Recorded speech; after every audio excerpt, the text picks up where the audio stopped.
everyone to the meeting of the FFT committee. First of all, just congratulations to all of you who are working in our universities for the terrific graduation weekends. I happen to be at USM, and it was great, and I understand all of them were. I'm sure everybody was energized by those graduations, and despite all the challenges we're facing, for me, and I'm sure for everybody, it's a reminder of why you do what you do for a career and a living. And you must have all taken a great deal of satisfaction watching those hundreds of people with smiles on their faces walking across the stage to begin the next chapter of their lives. So congratulations. And for myself, I hope I can just keep that image in my mind all year as Right. we go through all this work. So we've got a busy and important agenda today. We're going to review and hopefully vote to approve the 2025 system operating budget and pass it along to the full board for consideration at the May meeting in Fort Kent. It's been a long process, a good process. Obviously, we still are facing significant challenges, but I hope we can feel comfortable by the end of the morning to send this budget along to the full board in May. We have to review and approve potentially a number of projects. We have a discussion, as we do each year, about the analysis of our core financial ratios, which give us a picture of the overall fiscal health of the system, as well as each individual university. And we're going to continue our practice of hearing from a couple of campuses with regard to their own individual capital planning. Today, it's the University of Maine and the University of Southern Maine. So again, welcome to everybody. The first thing we're going to do today, hopefully, is to go into executive session for a period of time, hopefully until about 9:30. So at this point, I'd entertain a motion to go into executive session under 1 MRSA section 405-6A to discuss the evaluation of personnel and the consideration and discussion of appointments, evaluations, employment, and duties, as well as 1 MRSA section 405-6C to discuss the condition, acquisition, or disposition of real property or economic development if premature disclosure of the information would prejudice the competitive or bargaining position of the system. Kayla, if you could both call the roll, which I neglected to ask you to do, and also register votes about going into executive session. Thanks. So moved. Second. Okay. Trustee Cates, Yes. Trustee Riley, Yes. Trustee Flood, Yes. Trustee Kane, Yes. Trustee Michoud, Yes. and Trustee McMahon. Yes. Motion carries, and you're being moved. Thank you.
Okay, welcome back, and we are back in public session. Thank you for your patience in waiting for us to come back. I know we're also joined by Clyde Mitchell, faculty representative. I don't know if we have other faculty representatives or student representatives here.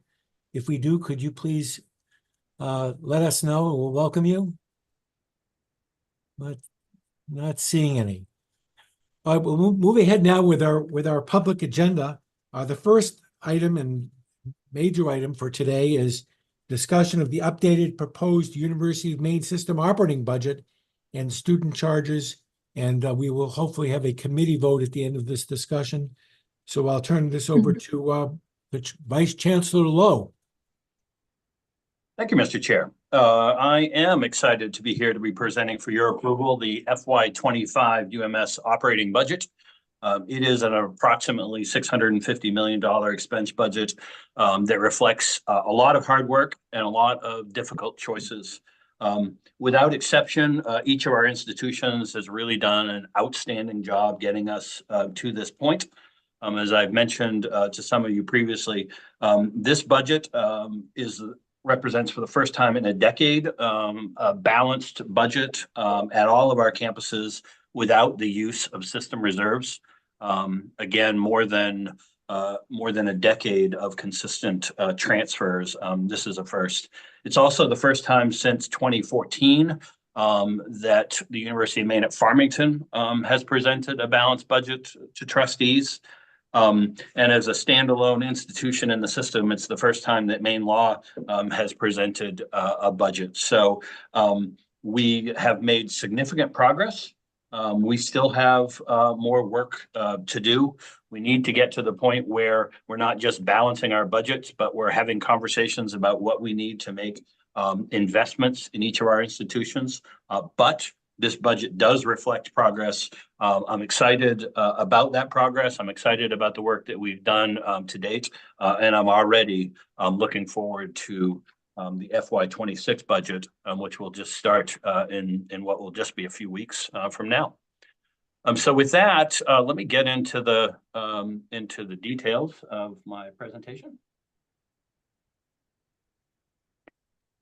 And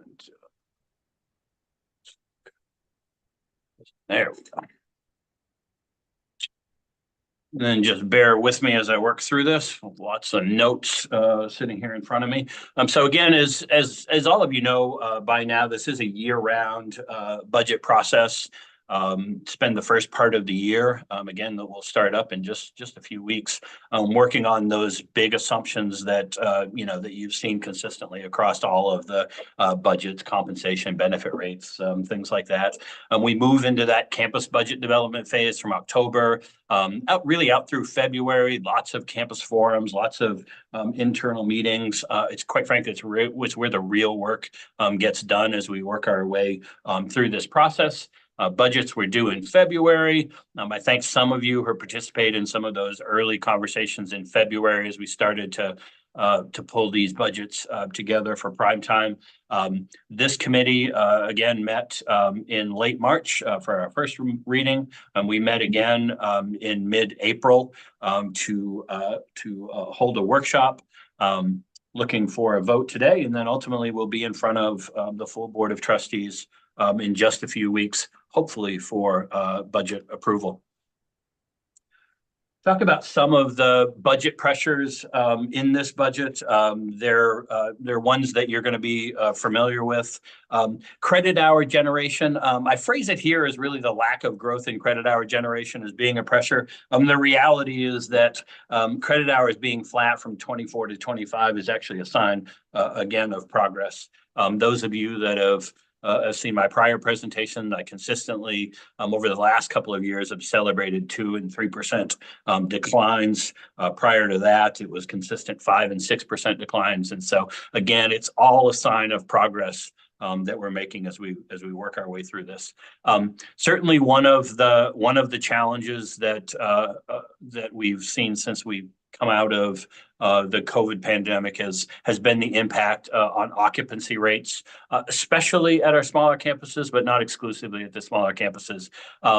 Just continuing to struggle both with occupancy rate, but then it has that ripple effect. You've got less people then eating in the dining room, fewer people on campus, and it has that kind of ripple effect. And so campuses have had to start rethinking capacity and occupancy and maybe what the future of residence halls looks like, quite frankly, on some of our campuses.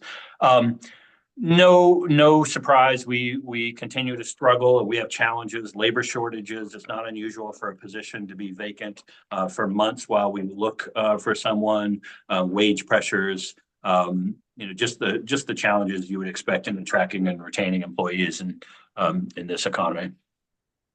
The budget assumptions built into the FY25 budget, we've talked about a few times. I'll just highlight a couple. This budget does assume an in-state undergraduate tuition increase of 3%. Talk a little bit more about that in some slides to come. It has a 4.5% increase in appropriation that flows through the allocation model. So incredibly grateful to our governor and to the legislature for that support. Compensation and benefits, it assumes a 3% increase in compensation. It does assume, as we've talked about extensively in April, a reduction in the benefit rate. That is a one-time benefit. It is a benefit. There's no actual reduction in benefits to employees. It was an opportunity that we were able to take advantage of to produce some savings in FY25 for our campuses. I'll touch capital expenditures are growing in this budget, and I'll talk about that, at least a minimum of 5% growth there. The rest of the budget is generally built on those campus-specific assumptions. And so what does enrollment look like? We allow our campuses to make individual decisions around out-of-state tuition just because of the markets are so different. And then what is in each campus's budget for financial aid is also decided at the campus level. So big picture, talking about the FY25 budget. Again, I've talked about credit hours. They're essentially flat. We've got a little bit of detail coming up on that. The budget does reflect lower student housing occupancy rates, continues to be an issue at our smaller campuses. I mentioned the 4.3% base increase, almost a $10 million increase in state appropriation. Unrestricted investments are up by 1.4 million or 4.3% over that FY24 budget. And then budget balancing, again, as I mentioned, no budget stabilization funds in this budget for the first time since 2014. I mentioned the campuses that were previously using system funds that are balanced, but I also want to note we have two campuses, UMA and Presque Isle, that are actually forecasting operating surpluses. And so again, that's a positive trend. Folks that have been around will recognize this chart simply just reflects where each of the individual campuses are between E and G and auxiliary. So again, just to get you up to speed on this chart. I'll start from the top as I often do. You can see University of Maine, Oregon,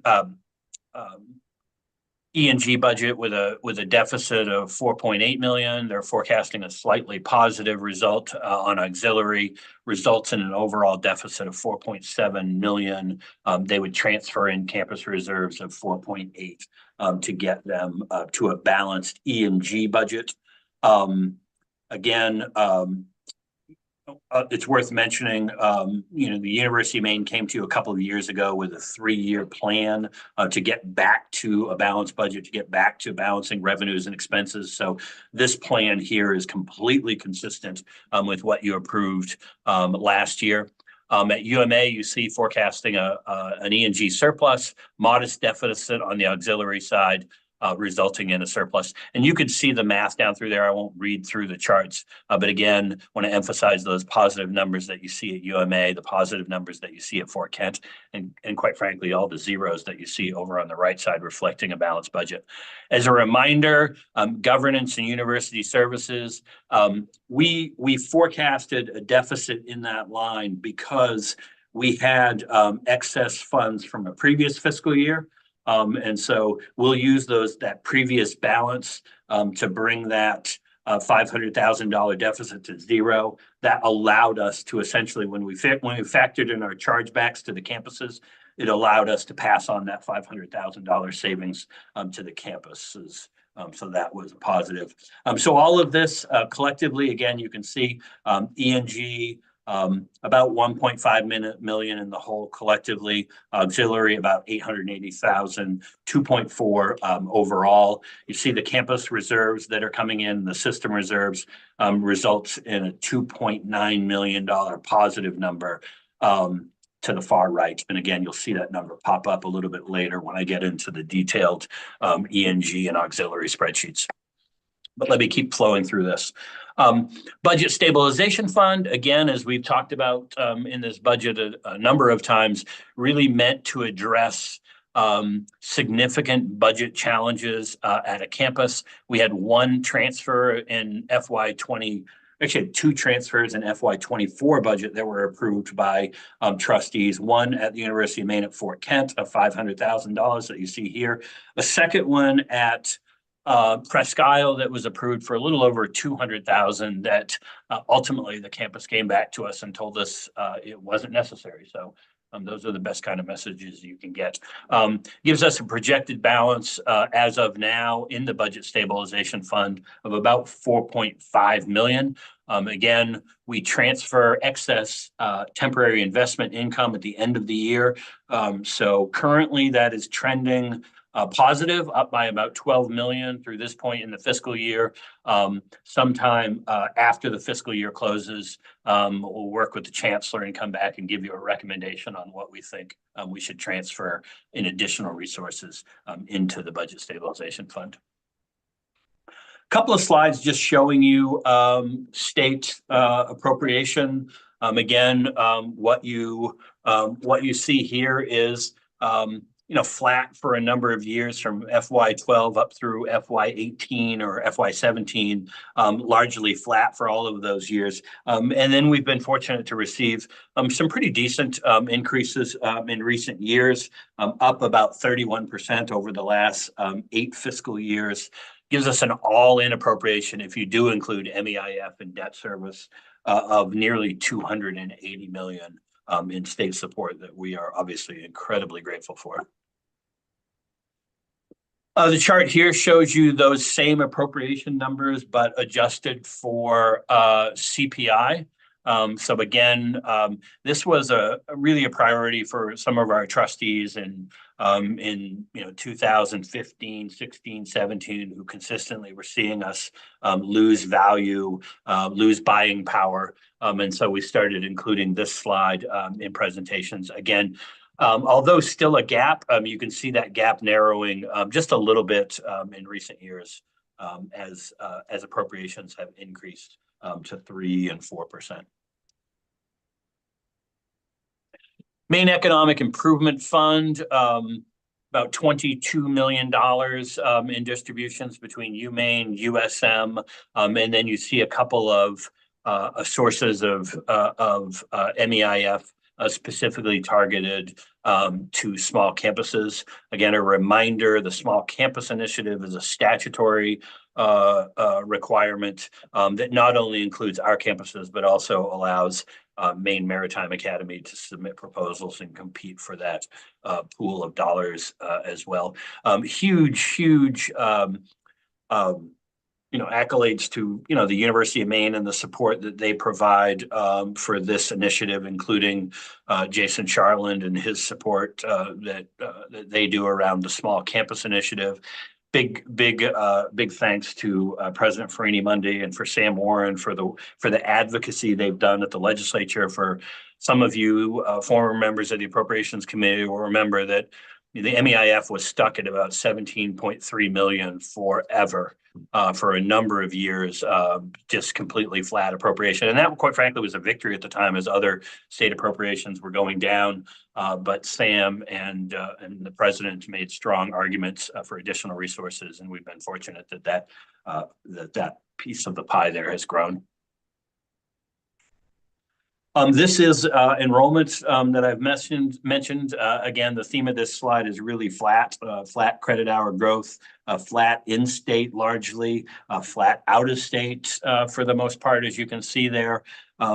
As I've mentioned in a couple of different settings, it's important to note that if you look in the bottom right, you can see the significant growth in your PACE subscriptions. I used the term subscriptions previously. We had tried to translate those over into credit hours and include them as part of the total credit hour picture. Obviously, if we did that, it would improve the credit hour picture. But we're working internally, both with President Rice's team, with Vice Chancellor St. John and the IR team, to really try to come up with the best way to quantify that Your PACE program. It is a great problem to have, figuring how we account for a program that is really blowing up the scales that we have previously used. We felt in the short term it was important to kind of pull those out of the credit hours and kind of segregate them to the right. So despite me consistently mentioning flat credit hours, if you include Your PACE, the real credit hour picture is actually improving, which is certainly positive news. Residence hall occupancy, again, kind of the theme here is it's bouncing back. You can see the impact from COVID. If we had 2020 and 19 in here, you'd see those rates that were closer to the 90%. We dropped way down in COVID, and we're starting to see that bounce back. But we're not getting that bounce back everywhere. You can see the occupancy rates vary between campuses as low as 60% at Fort Kent. This is the FY25 recommended tuition credit hour rate.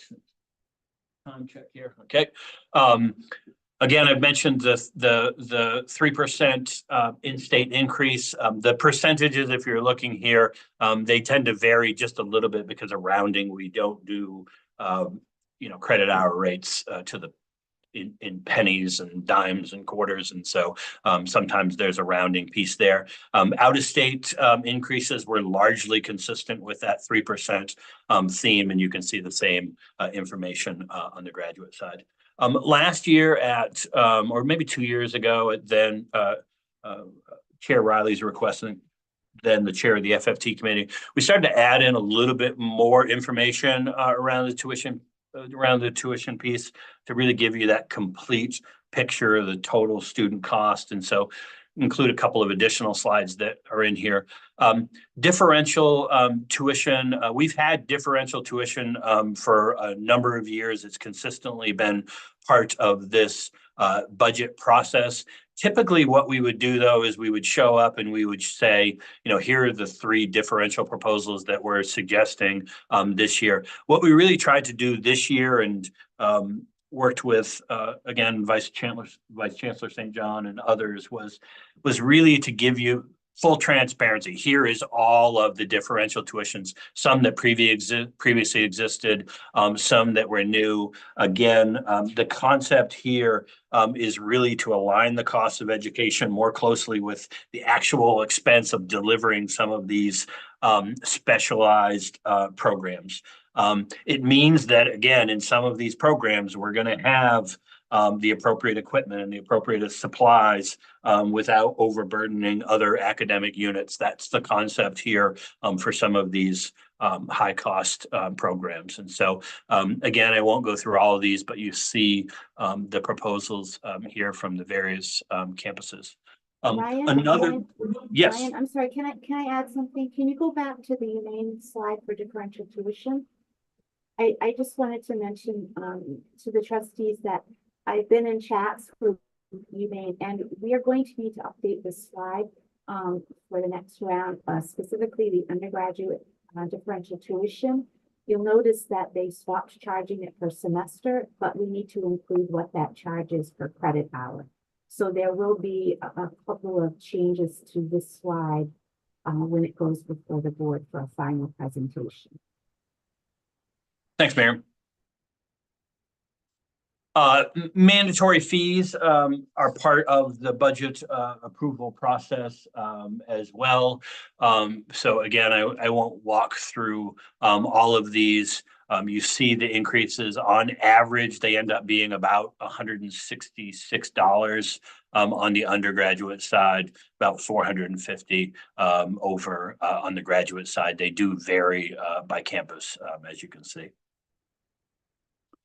Recommended room and board rates, excuse me, largely in that 3% range. There are a couple of exceptions to that. Sometimes you may remember this from the USM budget presentation last year. Sometimes there are multi-year efforts to get rates up to market rates or peer rates or break-even rates, which is what we love to see as well. So a couple of these instances are places where the rate might be coming in at slightly over that 3%. Also important to note that these rates that you see here are for the plans and the room types where the most projected students are in. We can't, it's a sea of rates and things depending on whether you're a single or a double or I'm in this quad. So all kinds of rates. We can't list all of those. We typically list the one with the most students in. So that is, again, that is what you're seeing on this slide. Annual comprehensive student charges. So again, I think this is specifically the slide that we added at the request of the chair a couple of years ago. This gives you the all-in. This shows tuition, fees, room and board. What are we looking at for an increase? Again, slightly below 4% for our in-state Canadian and out-of-state undergraduates, slightly above 4% for NEBI students. So what do those annual tuition growth rates look like? Again, the interesting thing about this chart is if you go back, I think we first started putting this chart together in 2016 or 2017, you could almost flip this chart upside down because at that time, Maine was one of only about 2 states that was actually seeing an average in-state decline in tuition when adjusted for inflation. It used to just be 1 or 2 states here. Now you can see in recent years as the cost of higher education that drumbeat has gotten a little bit louder in other parts of the country, you can see nearly everyone has started to make reductions. Some of it is just straight out budget reductions. Some of it is part of a strategic plan. So again, you can see here for the last 5 years, overall tuition and fees adjusted for inflation are down 6%. They have been down for the previous 5 years every time we have done this chart. We have never had a period in the, say, 10 years that we've been doing this chart where our adjusted tuition and fees have even kept up pace with inflation. Here's that in-state tuition as a percentage of both Maine household and per capita income. Again, there's a little bit of lag in the data. We actually even froze tuition the year after we did this chart. So in 23. So when I bring this to you next year, this chart's going to have slid even further. Budget attrition is part of this budget. Again, just a recognition that in this market, sometimes we need to keep positions open for salary reasons, but sometimes it's just a reflection of somebody retires in June and it takes us 6 months to fill the position. And so we go in and we'll capture those savings. On the front end, it means that we can mitigate additional reductions. This budget includes about $7 million in those attrition savings, about a little over 10 million when you include benefits. In the perfect world, we wouldn't use these. We'd get to the point where this would be a nice bonus at the end that potentially we could transfer into reserves. But until we get to that kind of steady state, we'll use these as a tool to get us to balance. Depreciation. So again, overall total investment up about 4.3%. Backwards got a little fast there, trying to move some faces. Overall depreciation expense increased by 5%. So again, a reminder, as we make investments in our building, the value of our assets goes up. It means we need to invest more than we did the year before just to keep up. So if we're not investing at least 4.8 million more, then we're actually losing ground, which you can see in this final bullet. We are actually losing a little bit of ground, even though we're spending more money. You can see the breakdown again here by E&G and auxiliary, and I'll give you a little bit more detail on that. So we're going to focus as we roll forward on this kind of $20 million number. And so again, you'll see that detail right here. Here's the 20 million, and here's how it breaks out between the various buckets of facilities and infrastructure, investments, equipment and vehicles, and then capital reserve deposits. What are we saving up for a multi-year kind of project? And so you'll see this, you see the breakdown here by campus. Next month, let me just skip this slide for 1 second.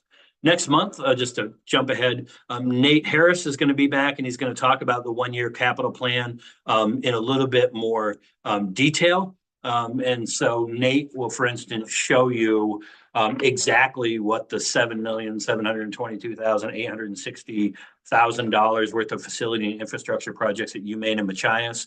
We can show you the 6 projects or 10 projects or whatever it is that make up that number, and same with equipment and vehicles. So you'll get that kind of detail next month from Nate.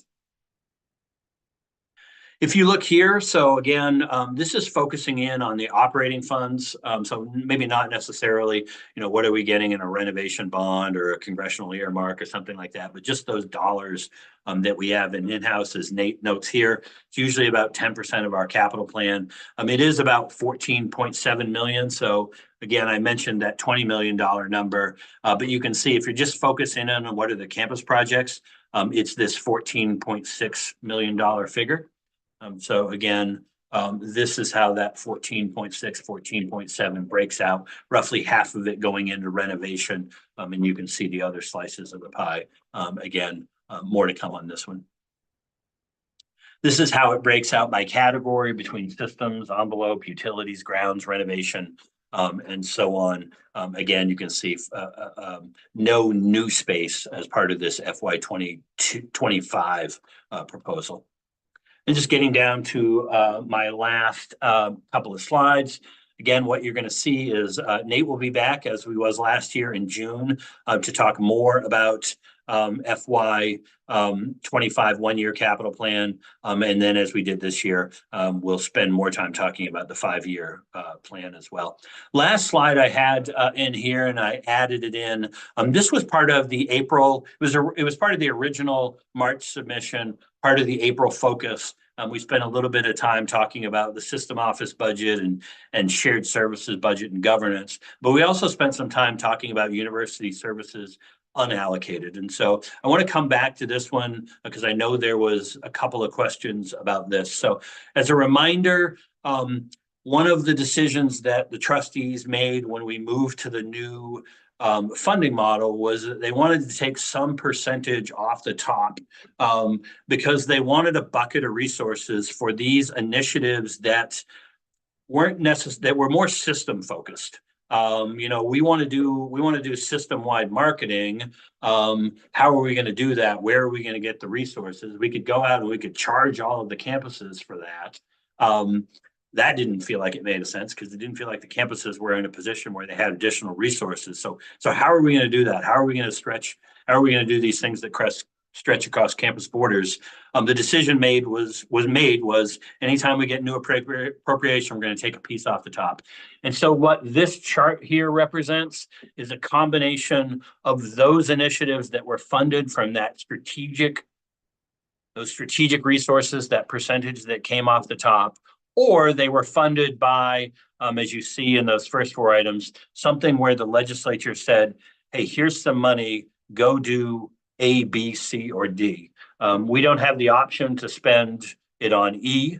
And so those are targeted appropriations. You see those up at top. What I would emphasize about this is that all of these investments that we make here and that we're making on an annual basis were done after lots of conversations with trustees and FFT, strategically around, are we going to use these funds for personnel costs? Are we going to use them for ongoing investments? And what you see here is a reflection of both. So if the decision is made to revisit these, which we always welcome that conversation, my recommendation would be we do that as part of the work that the FFT committee does starting in July and rolling forward in the next fiscal year, and that we tee that up for the FY26 budget. It would be really difficult to change some of these where, again, we have personnel costs tied to UMS institutional research, for instance, and some of these other ones. It would be really hard to untangle that in 2 months and tell people, sorry, campuses, you need to pick up that cost in a different way. So anyway, happy to answer any questions about any of these specifically, but I thought that context was important for these type of investments. So with that, Mr. Chair, I think I went a couple minutes longer than I wanted. I wanted to finish just a little before 10, but that gets me through the presentation, and I am happy to answer any questions that you might have. Yeah, thanks for getting that so quickly and so succinctly and efficiently. Let's open it up for questions and comments. Chair Riley. Well, here, this is big news to get a balanced budget the first time, and it's so very long. So congratulations to everybody. I would one of the things we saw in earlier presentations were articulations of each university's efforts to tighten their belts, to create savings, to avoid costs. And I think we should roll that up when we bring this to the full board, because clearly we're making every effort on every university and at the system to tighten our belts, and we ought to show people that we don't take tuition and fee increases lightly, and we've done our job, and I think we just need to show that. And I know Ryan is going to do that because we talked about it, but I just want to get it on the record. Thank you for that. I actually had a note to make that comment, and you can tell I blew right by that note while I was trying to finish. So again, for those of you that participated in the March presentations and the campus presentations, you saw each campus put together an individual slide about the initiatives that they've done to tighten their belt. Some of them were single campuses, some of them stretched to cost multiple campuses. We're going to, I already have a draft of that slide. So we're going to take the 7 slides, we're going to roll them into one, we're going to send them out to the presidents, just get a little bit more feedback, make sure we didn't miss anything. And you'll see that one again. We'll emphasize that a little bit more in the May 20th presentation. So thank you for that. Thank you. Thanks. Thanks. Trustee Flood.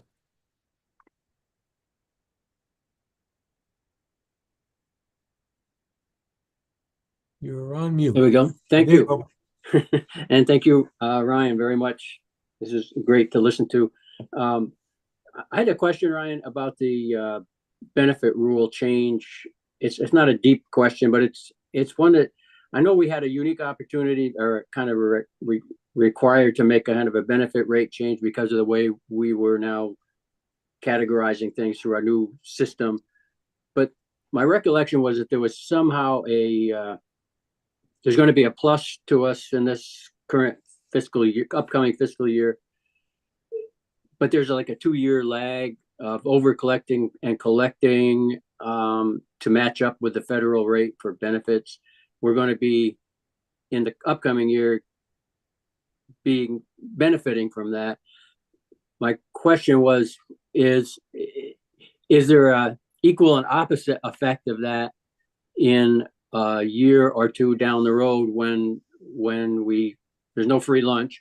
So I'm just wondering, is there something we need to watch out for in year 27 or 28 to match this, pull this back together? Do you understand my question? I do, and Miriam's going to correct me if I go wrong here. So I think it's kind of yes and no. So there's no cliff in the sense that, we're taking a $10 million benefit to the campuses now, and we're going to owe something 3 years from now. So we don't have that. But to be fair, we also don't have $10 million in ongoing savings now and forever. So we're going to realize this one-time benefit, as you said, because of the work we're doing around repaving Main Street and federal benefit rates and only having one rate. So we're going to realize this one-time benefit by being able to use this over collection to essentially help lower the rate for 1 year. And then when we start 2026 budget planning, the rate pops back up. Now, it doesn't pop all the way back up to where we were. So we, we were at 51, and we think when we were at 51%, we're able to lower it down into the low 40s for this year. When it comes back in 26, I think our early projection, subject to change, it might be somewhere in the 49, 50% range. So still better than where we were this year, and probably better where we would have been if we would have just let it grow for 2 more years on its own. But to the second part of your question, even at 51%, and maybe it's 52%, that's still a really high benefit rate. And so, this temporary reprieve that we've got has been great, but it doesn't mean that we don't need to have serious conversations about the long-term sustainability of that rate. Right. When I presented this, I went back and looked last night. When I went back and presented this presentation in 2019, I was projecting by the time we got to today, I would be talking to you about a 57 or 58% benefit rate. Can you imagine? And I would have been forecasting a benefit rate 5 years from now that probably would have been 63%. And so that's not sustainable. And so we can't sit around and wait for 5 more years and hope that, some other thing is happening and Miriam and Darla come across this find and all of a sudden we magically save more money again. That can't be our long-term strategy. So we do need to dive into this issue. We did that a couple of years ago when we had a really uncomfortable conversation about retiree health. It made a little bit of a correction. I think we're realizing the benefits of that. We need to have more uncomfortable conversations. Thanks. I didn't mean to put you in an uncomfortable conversation mode, but I was just somewhat confused about the long-term nature of that thing, and you're helping me get a grip on that. Thanks a lot, Ryan. Yep, that was a great question. Thanks, Pat. Other questions, comments? Just for the purposes of the committee, a couple of things Ryan mentioned that we're going to have on our work plan at some point in the year going forward. One of them has to do with the various reserve accounts. He talked about the budget stabilization fund. There's the operating reserve and a number of other smaller ones. I think we're going to be talking about that in our next FFT meeting, actually, and digging a little deeper into that about how those funds, where the money comes from for those funds and how those get allocated. And secondly, as Ryan already mentioned, with respect to the unallocated spending, never been a deep dive discussion on the FFT committee about those. Where, as Ryan said, we're not going to have that now as it relates to the 25 budget, but we'll start talking a little bit more about how those priorities are set going forward. Again, sometime soon in this current fiscal year on our FFT work plan as we develop that. Other questions about the budget at any particular campus or overall the system budget? Looking through my notes here. Obviously, as we start to think about 26, we'll keep in mind the challenges we know we'll have to face, to the extent that there are wage increases coming out of contract negotiations that are going to affect 26, B, the benefit rates that Ryan just talked about, that will clearly weigh on our discussions going forward. And I'm sure there'll be others. It's just the cost of doing business, so to speak, continues to rise. Other questions or comments from anybody? I am not seeing any. So we can move on then to a vote. I'm going to ask for a resolution to send this to the full board for approval in Fort Kent. I'll read the proposed resolution that the Finance, Facilities, and Technology Committee approves the following resolution to be forwarded for Board of Trustee approval at the May 19, 2024 board meeting, that the Board of Trustees accepts the recommendations of the Finance, Facilities, and Technology Committee and approves the FY 2025 updated proposed University of Maine system operating and capital budget, recommended student charges, and proposed transfers from institutional reserves. Is there such a motion? So moved. Moved by trustee Mishu. And seconded by, I'm sorry, Chair Riley. Is there any discussion with respect to the motion? Seeing none, Kayla, could you please take the roll call vote? Trustee Cates, Yes. trustee Riley, Yes, trustee Flood, Yes, trustee Kane, Yes. trustee Mishu, Yes. and trustee McMahon. Yes. The motion carries. Thank you. And again, a real thank you to everybody on this call and all of those who work with you for the, I'm sure, thousands of hours of work that have brought us to this point. So thanks for a job well done. We'll move on now to tab 2, which is Energy Savings Performance Contract, the ESPC Financing Project and Reimbursement Resolution Authorization. Continuing our discussion about this project at the University of Maine. And I understand that Tracy Elliott, VP for Finance and Controller there, will present this. Thank you. Tracy? Yes, thank you. And good morning, everyone. Morning. This tab 2 item includes financing resolutions related to the University of Maine's energy savings lighting project, which the board did already approve in January. So my comments today will be brief. And as a reminder, the project includes replacing nearly 6,000 lights with energy-saving LED lights in approximately 61 buildings on the Orono campus, with a total cost of $2.3 million. These resolutions today meet regulations required by the Treasury requirement to ensure that the board has approved the project and the related financing, and that the financing qualifies as tax exempt. Additionally, and very importantly, the resolution enables the university to reimburse itself for construction-related expenditures, including those made 60 days prior to the full board's approval of these resolutions. And finally, I'd note that the debt service payments will be funded primarily from energy savings achieved by this project. And with that, I'd be happy to take any financing questions, and President Fredi Monday and Kelly Sparks are available for project-related questions. Thank you, Tracy. Questions from the trustees about this project? I'm not seeing any, so unless there are, I'll read the text of the proposed resolution. That the Finance, Facilities, and Technology Committee approves the following resolution to be forwarded for Board of Trustee approval at the May 19, 2024 board meeting.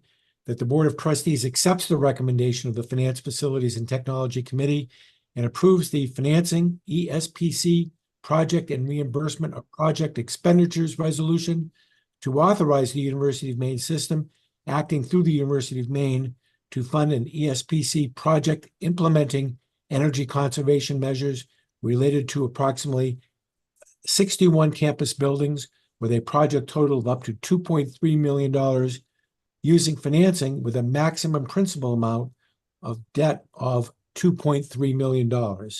Is there such a motion? so moved. Moved by Second. trustee Flood and seconded by trustee Mishu. Is there discussion on the motion? Seeing none, Kayla, could you please take the roll call vote? Trustee Cates, Yes. trustee Riley, yes, trustee Flood, Yes, trustee Kane, Yes. trustee Mishu, Yes. and trustee McMahon. Yes. The motion carries. Thank you. Moving on now to tab 3 of our agenda. Lease authorization request from the University of Maine at Augusta relating to the Mid-Coast Regional Redevelopment in Brunswick, I believe. And President Cushman is here. Good morning. Yes, good morning. Thank you. This request is to renew our lease for the hangar at Brunswick Landing, which is part of our Brunswick Center. This location fits with our mission to meet Maine's workforce needs. We've had a drone program there, which we couldn't do at Augusta or Bangor because of protected airspace and also because of space availability on the ground. That drone program has a long list of federal, state, and local agencies, both county and municipal, who have trained with our program at the Brunswick hangar. And we've just added another program specific to Brunswick. We are standing up a new aircraft maintenance technician program. There's a huge need for mechanics in the country, and Maine is currently one of 3 states with no aircraft maintenance program. We did receive federal earmarks to build out the space with strong support of Senators Collins and King. In addition to the hangar, now we've set up classrooms with distance education availability. We've had equipment donated and 2 private planes, which can't be flown anymore, but are perfect for practicing repair work. Just a couple of other factors. We're in the final stages of FAA approval for the AMTS program, and we are working with partners in this space. We're subleasing to UMaine for their composites effort. They have a bay and some offices, and Maine Instrument Flight is securing a spot there for flight training for our students in our region. We're already doing that in Augusta and Bangor. So with that big picture overview, I'll turn it over to Eileen for the specifics. Yes, thank you. As President Cushman just said, we are seeking a 1-year extension with the option for renewal in 2-year increments for up to 5 years total. The maximum cost over this period would be $900,000. And just kind of to reiterate, while UMA includes the Brunswick hangar lease in our E&G budget, the majority of the fit out expenses for the programs that are reliant on that hangar space have been covered by external funding. For example, MRRA, which is the entity that actually oversees the hangar, provided tools and materials to help kickstart the AMTS program, while Earmark and MEF grants facilitated the purchase of the airplanes that President Cushman mentioned. Furthermore, the UMaine Composites has sublet a portion of the hangar to support their 3D printing initiatives, which contributes approximately $40,000 annually towards the lease fee. And they are discussing maybe even taking on a bit more space there, so that could help out a little bit more. The hangar serves as a vital training hub for federal, state, county, municipal, and educational agencies for our drone education program. These programs generate additional revenue streams, including grant opportunities that help defray operational costs. It's an indispensable resource for both our students and the broader community. So with that, I'll thank you for your attention, and we're happy to address any questions you have regarding this lease extension. Thank you. Questions or comments from the committee? I'm not sure if I mentioned, but this is the resolution, proposed resolution will say this is a 1-year term with an option for up to 2 additional 1-year extensions. With an option of up to 2-year extensions added on to that. Just one question. Do we already have a drone repair program, and this aircraft repair is in addition to that, or is that all part of the same thing? You know? The drone program, I know that they actually build the drones and then they learn to fly them. So I'm not sure that they actually have like a repair aspect to that, but they know how to build them. So thank you. Yes, Chair Riley. Yeah, thank you for that very detailed report. I just want to point out that we all remember we've asked for a report from the system on each university's offsite campuses and locations to make a decision about the return on investment and whether those are appropriate expenditures for us. And this lease came up before that report. But I think that what President Cushman and Allie have done is provided that ROI that we're looking for. And I think have really made the case for this kind of expenditure. And well done. And I think it's you are now the canary in the mine on how to make a case for continuing expenditures that aren't campus based. The quick question I just had is, how many students do we now have enrolled in the drone program? President Cushman, I don't have that number. I don't know. Yeah, I don't have that. I don't have that number either. Sorry, we can find it and get it to you. Yes.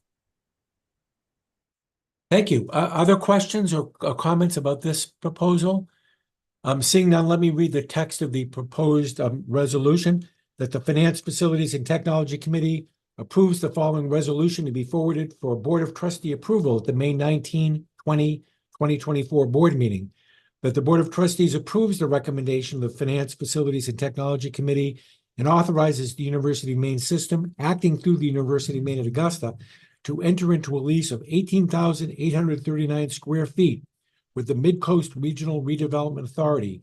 The lease is for a term of 1 year with the option of up to two-year extensions at a total cost not to exceed $900,000.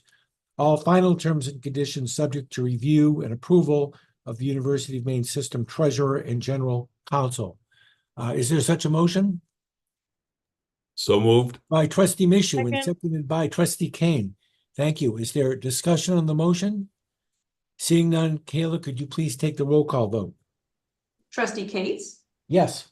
trustee Riley, Yes, trustee Flood, Yes, trustee Kane, Yes. trustee Mishu, Yes. and trustee McMahon. Yes. Thank you. The motion carries. Okay. Just while we're on the subject of the University of Maine at Augusta, Buster Neal. Buster, is this your last time you're going to be with us at the FFT committee? Actually, Chair Cates, I may be at the very next one in June, so that will probably be my last one. Wonderful. So we'll save all the wonderful things we want to say about you until June then. That's fine. Thank you. That won't take you very long. Thank you. Okay, we'll move on now to tab 4, our usual report on active projects and projects with a value of $250,000 or greater. And John Forker, who is the interim CIO, will give us that presentation. John? Yes, good morning. I have a brief presentation. It's much like what you saw when David Demers presented to you in December. I mean, the real part behind this is just to show you that we are keeping this alive as part of this interim role that I have. Tiff Maiori is the project's sponsor for this, so she's taken that part of David's job to put concentration on that effort. And so what we have here is just a quick overview of much of what you've seen before already. Project goals have not changed. It's really an effort to redo our campus solutions, student information system, and to move the human resources and finance areas to the cloud.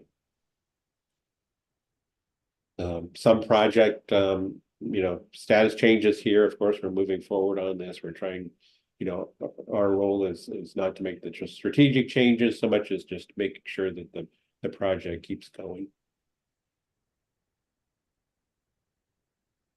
Again, you can see by the red line movement, we've gone past that planning phase and we're actually into some work for the student information system. And I think it was presented last time that there were 700 ERPA recommendations that were given.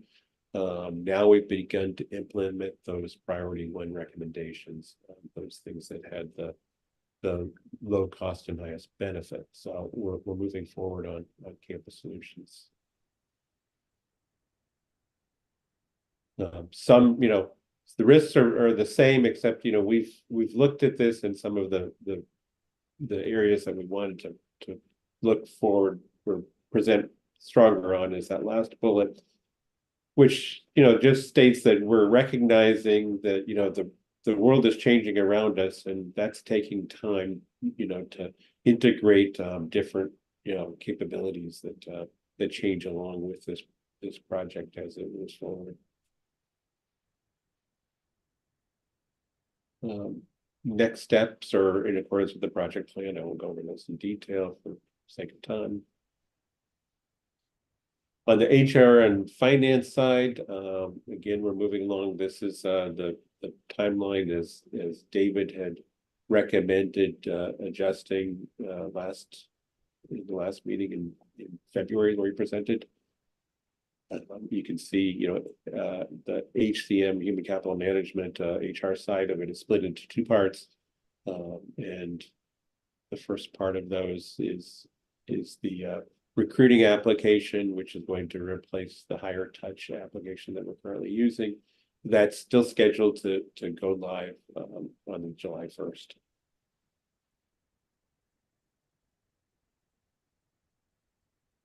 There's much more to present on the finance side of what's going on. Progress continues.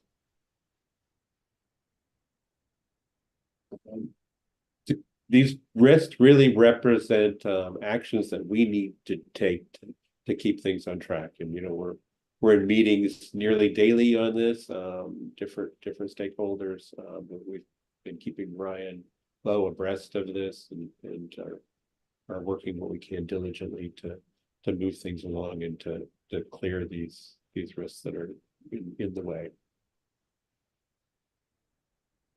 That's all I have on this. Again, there's not a lot of change, as an interim, I'm trying to keep the things going and moving and wanted you to rest assured that, we have our effort toward making this happen. Any Thank questions? you very much. Are there questions from the committee about what is happening in the world of IT at the moment? John, if you could take that slide down, if you would, and we'll see if there. Yes, Trustee McCarthy. Thank you, Trustee Cates, and John, thank you for stepping into the leadership role here.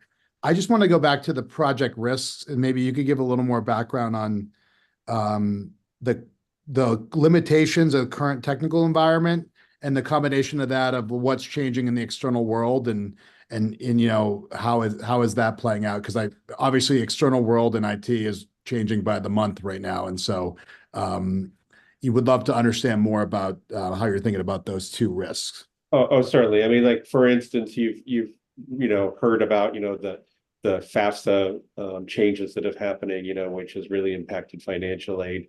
But with that means that there are versions of PeopleSoft that need to come out and be loaded to accommodate those needs that are there. So those are the kinds of things. There's a project that's going on for housing that changes that, and the interfaces there need to be done. So there's lots of sort of integration works with things that are traditionally going on, but it seems like the pace is changing fast. Immunizations, we're looking to put those online to really streamline that process a lot, but there's some integration there with how that works.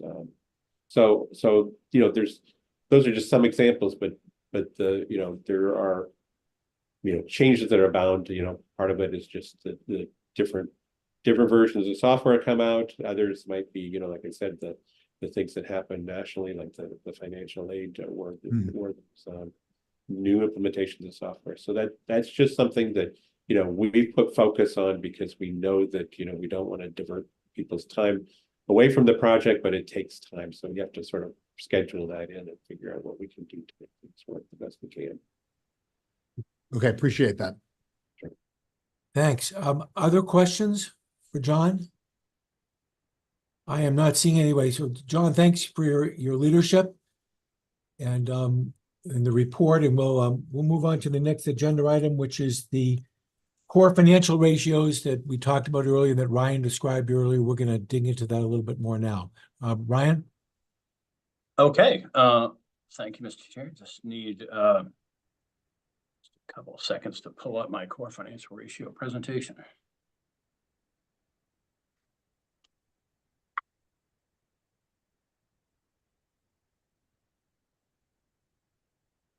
All right.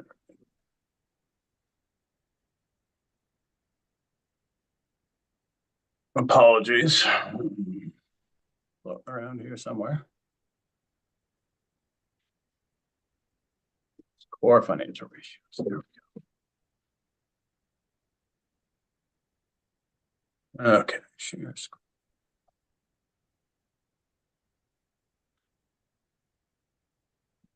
Okay, there we go.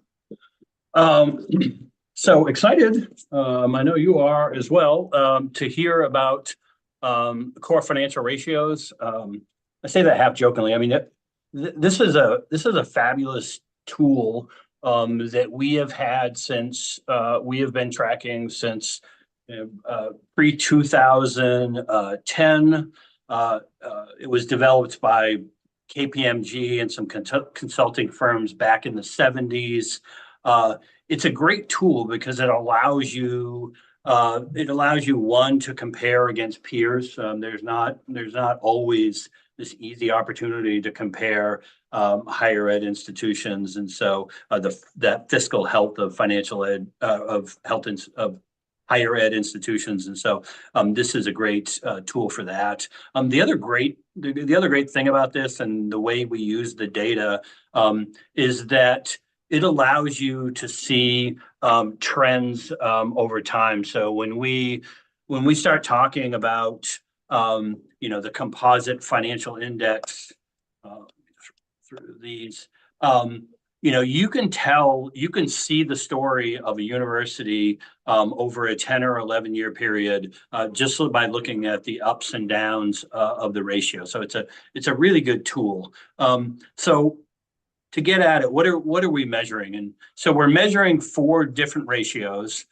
Each of the ratios is then weighted differently, and it gets you this final composite financial index, this score that goes anywhere from a positive to a negative that measures your overall fiscal health. The great thing about the composite index is it allows you to, if you're doing poor in one area or one ratio, but knocking it out of the park in the other 3, the ratio reflects that, and it shows progress when progress happens. So let me talk to you a little bit about the ratios and kind of what you're going to see. Going to talk about primary reserve ratio. So again, try to boil these down to just simple questions. And so for this one, we're looking, are the resources that we have at a campus or institution sufficient? Are they flexible enough to support the mission that we're looking at?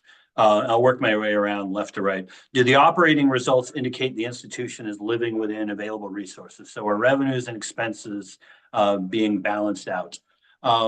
Over in the top right, talking about asset performance and management support for the strategic direction, kind of asking ourselves there, are we better off now than we were a year ago? And then the viability ratio is looking at our ability to take on new debt.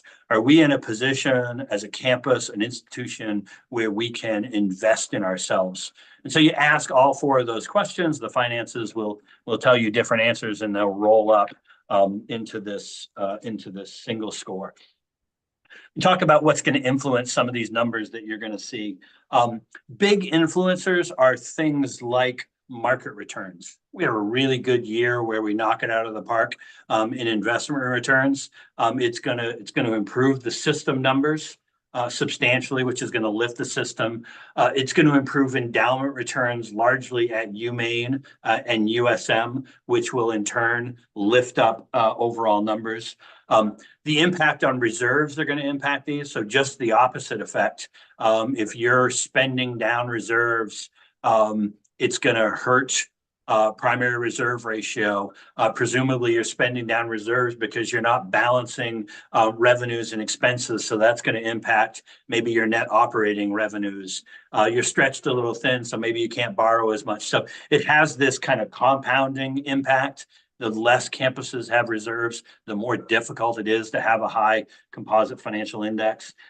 Major policy changes. So again, a couple of years ago, we made some changes to retiree health that significantly impacted our other post-employment benefits. It significantly impacted some of our other bottom line numbers, improved CFI. Those are the type of things that will move. And then two final points before I dive in quickly. The disappearance of pandemic funds significantly impacts these. So again, I'm sure all of you went back and watched my presentation 2 years ago on YouTube. But at that time, I was talking about how great it was. The numbers were fabulous because we were almost literally swimming in COVID dollars. All kinds of bad things from the pandemic, but the impact on the financials was not one of them. And so one of the things that you'll see in these numbers is a huge spike in 21 and 22 when we had all of these dollars. And then in 23, which is the year that we're in for the ratios, we didn't have it. So everything looks like it drops off the table. What I would encourage you to look at when you see that spike is think about those lines more as if they were trend lines is the campus trending in a positive direction, notwithstanding this big positive spike that everyone took. So let's dive in. Again, primary reserve ratio. So this, I'm just going to talk about these generally, and we'll kind of fly through the campuses. But again, we'll come back and talk about any of them. Primary reserve ratio, in its, you see the math, expendable net position divided by total expenses. Really just to kind of dumb this one down for me, what we're asking is, how long can you operate without any new reserves coming in the door? If the only thing you rely on is your reserve position, how long are you going to make it? And the standard that we want to get to generally is, we'd like to make it 5 months. We'd like to have enough reserves so that we can at least make it that far. 5 months represents the 0.40 benchmark. And you can see as a system, this is one where we have been relatively strong. The 23 number is flat from where it was in 22. Again, if you notwithstand that spike, you can see from 18, 19 up to 23, we're certainly trending in a positive or at least a neutral position for this one. We can get better by, again, improving our reserve performance, which is one of the conversations we talked about as part of the budget. It's one of the conversations we'll talk about in June when we start talking about individual reserve policies. What I'll also say as you look at this system number is that, and this will be no surprise, the system number is heavily impacted, even more so than other numbers, by the performance of the University of Maine and the University of Southern Maine. But in almost all cases, if you look at the University of Maine graph, it's going to look a lot like the system graph. And so let's roll forward. And so you see the UMaine number, there's the system. So again, no surprise there. They're 50% of the system, 60% in some kind of areas. Throw USM in there, so it's going to impact any kind of trend line. That's one of the reasons why we shifted from just doing these at the system level to also showing you what it looks like at the individual campus level. So I'm going to go through the campus ones really quickly. The point I really want to make is when we get to the CFI. So again, UMA numbers, again, you can see the trends here. Farmington they've spent down reserves. That was this big steep. This is the window right here when Farmington essentially went from positive reserve picture. This is that last year I mentioned to you that they balanced their budget. Here's years of using reserves, gets you down to where you bottom out.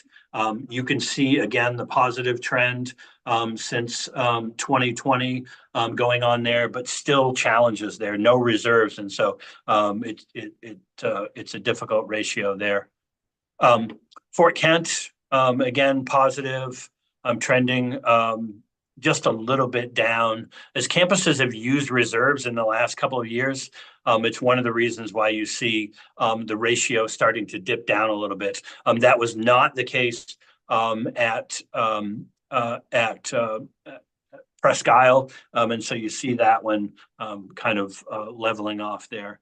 USM again down at 0.06 as they've used reserves in 2023.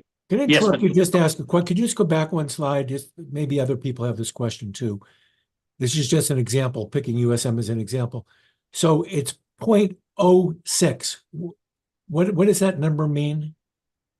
Well, again, everything is a ratio. So Right. again, it's all a formula. It's X divided by Y.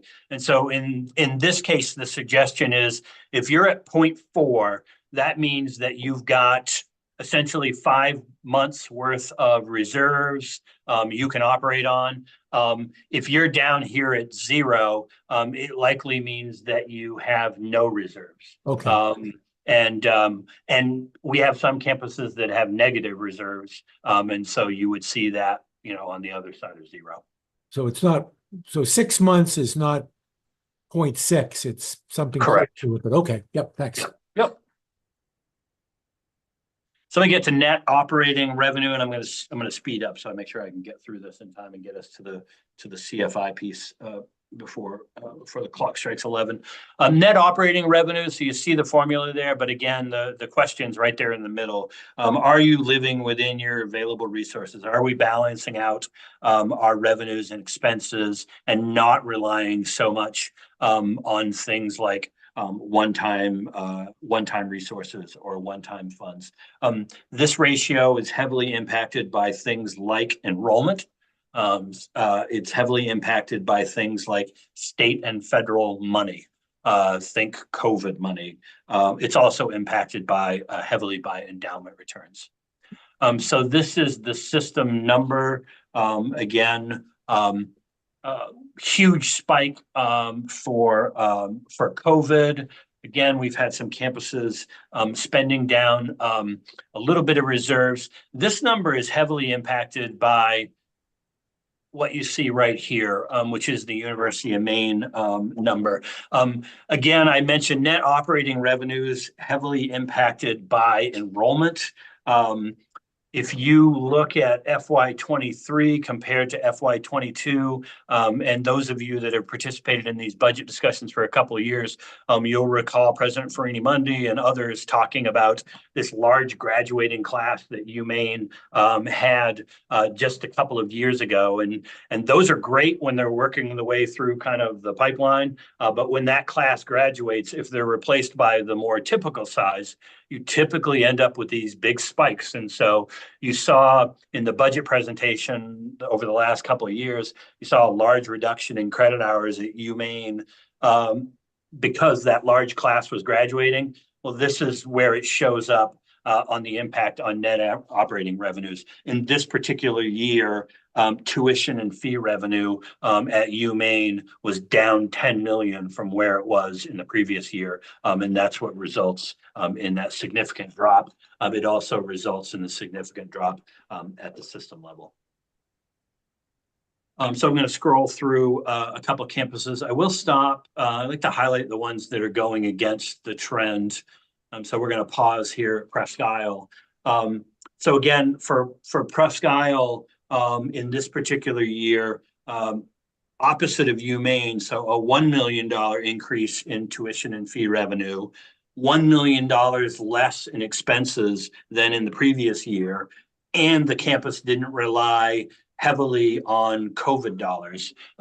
So the number is not, it's not better. It's still a negative number. The trend is better because they were fairly stable going from 22 to 23 versus the kind of the big change that we saw at some of our other campuses.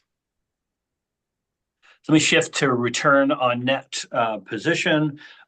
Return on net position is a complicated one because it's measuring, are you better off this year than you were in the previous year? So this one's a great one if you struggled last year. So the year before COVID, we loved this one because we were clearly better that next year when all of a sudden we had all kinds of resources.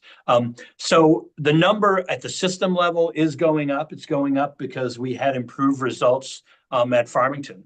Farmington has been on this, you know, they're not everywhere where President McDonald wants to be, but they've gone from roughly a $3 to $4 million operating deficit to balanced by making some really difficult choices, but it's nonetheless progress. We've seen the same thing at UMA. We've definitely seen the same thing at Presque Isle as well. The system number is impacted by an anomaly that happens at the USM campus that I'll talk about when I get to that slide. So again, you see the numbers for return on net position by campus. I'll note again that significant improvement that you saw is at Farmington. Always important to note on all of these charts, you can see the benchmark is the same, but the scale changes depending on the campus that you're looking at and what the numbers are. Great numbers you can clearly see here at Presque Isle. and then USM. So let me talk about what happened at USM here. These numbers are always, you see the footnote on the left, the 2021 numbers had a similar footnote.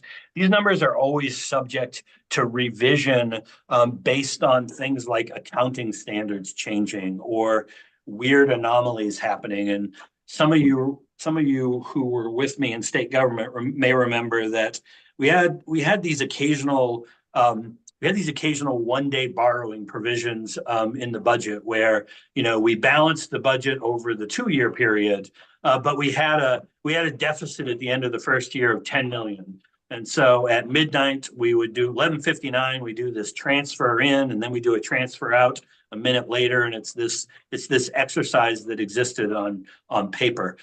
We had something similar happen at USM between 22 and 23. So it's important to note, you know, one of the benefits of unified accreditation and the way that we operate as a system compared to some of our peer systems is that when it makes sense, we manage things at the system level. And so, you know, cash and borrowing, we do that at the system level. We don't want to be managing that 8 different ways at all of our campuses and the law school and all of the complexities of that. So Tracy, Darla, their teams manage this at the system level.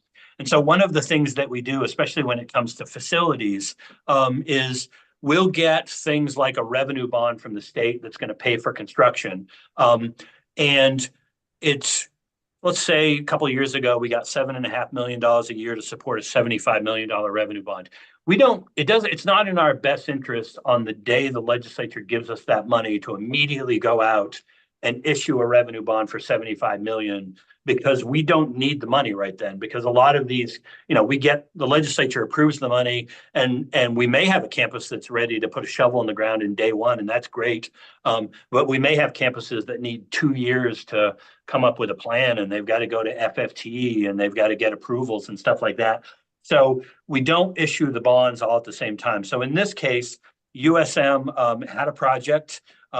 We worked with them and said, run the project deficit into the hole, run it $17 million into the hole. And we're going to do a revenue bond next month. And when we do that revenue bond, we'll reimburse the account. We'll save on interest costs. There's all kinds of reasons why it totally makes sense at the system level.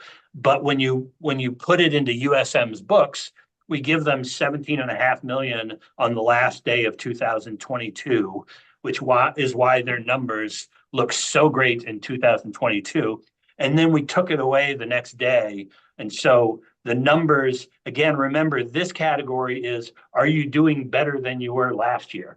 So imagine I come into your personal savings account of Trustee Cates and I drop $20 million in his account on June 30th, but then I pull it away the next day, so he never knew it was there.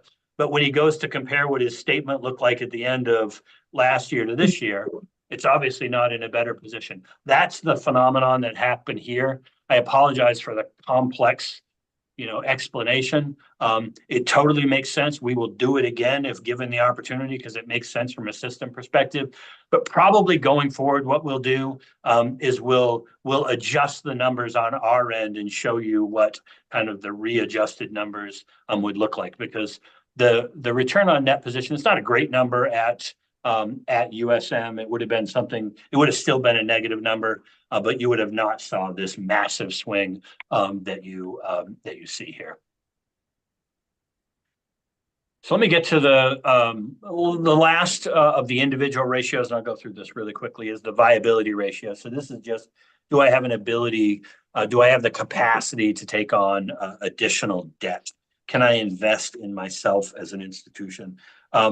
And this is a category that UMS has always been strong in.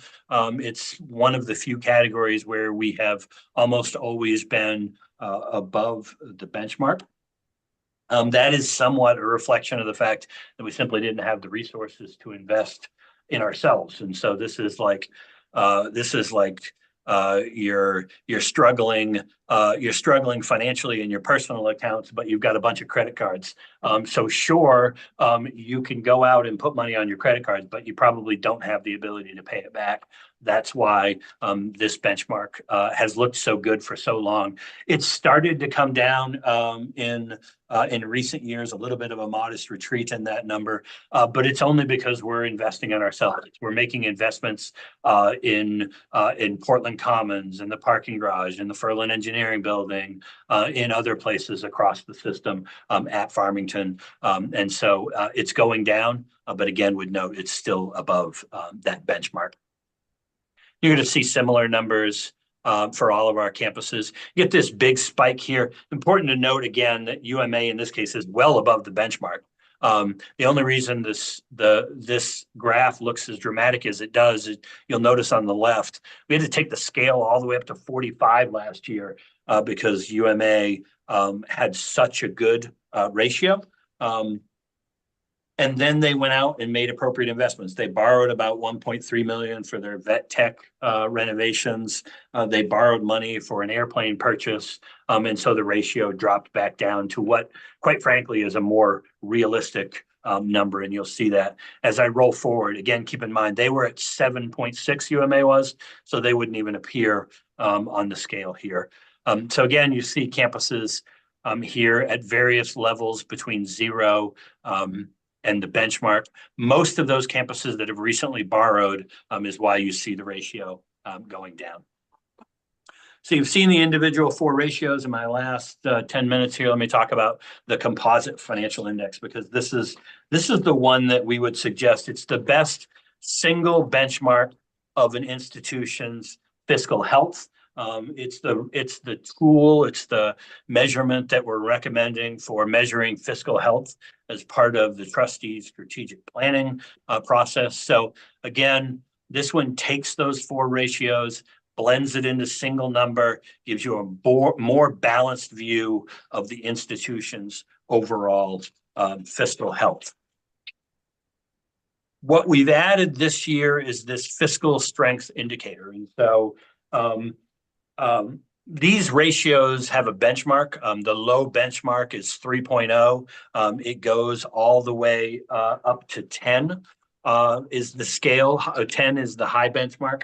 As you would imagine, an institution, and I'll get into this a little bit more, I think, as part of maybe strategic plan discussions, but the 3.0, you would imagine, is an institution that has that ability to invest in itself. It's an institution that starts off its budget process and says, okay, this is going to be exciting. Where are we going to make investments this year? How are we going to grow the institution? If you're in the 3.0 range, maybe you're having some conversations about how you're going to be able to reallocate resources around. If you're an institution up at the 10 level, you've got maximum flexibility. So that's where we want to get all of our institutions eventually.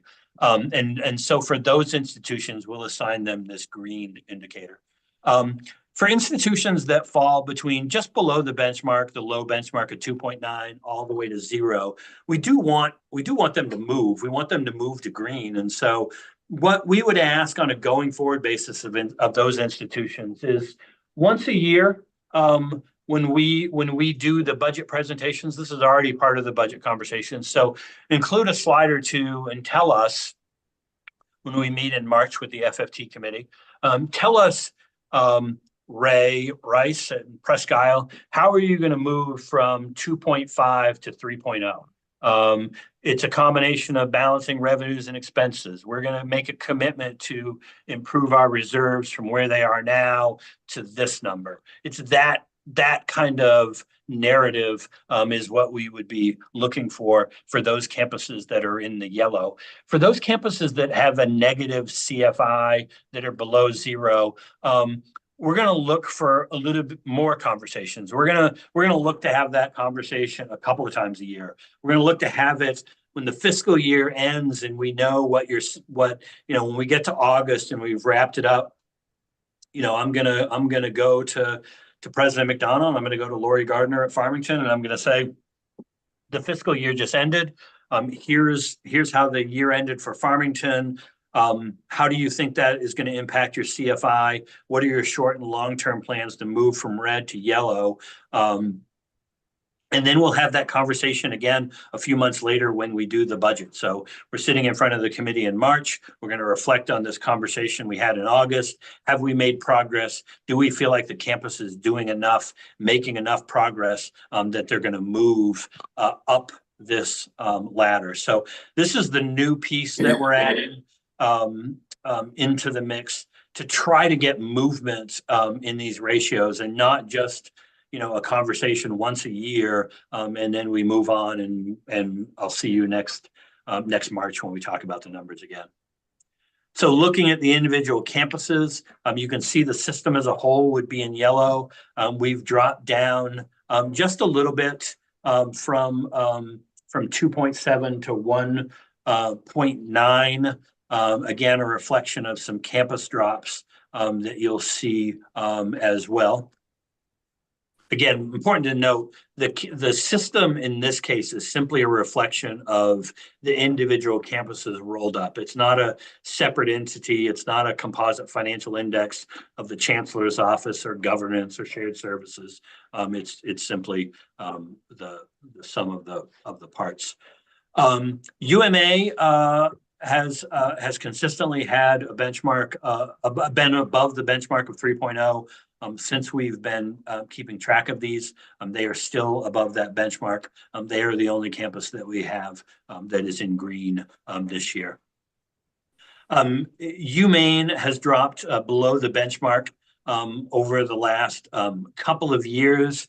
Again, it's consistent, still consistent with the plan that President Farini-Mundy and Kelly presented to you last year, this 3-year plan to get out of this deficit situation, to get away from using reserves. But the reality is while you're in that plan, while you're using those reserves, it's going to have an impact on your composite financial index. And that's the impact that you see reflected here, but still well above that 0 mark.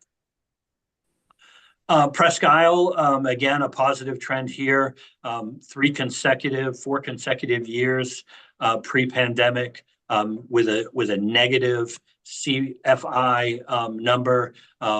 It came up quickly because of COVID, but they've kept that trend going. They've been at positive 1.7 the last 2 years.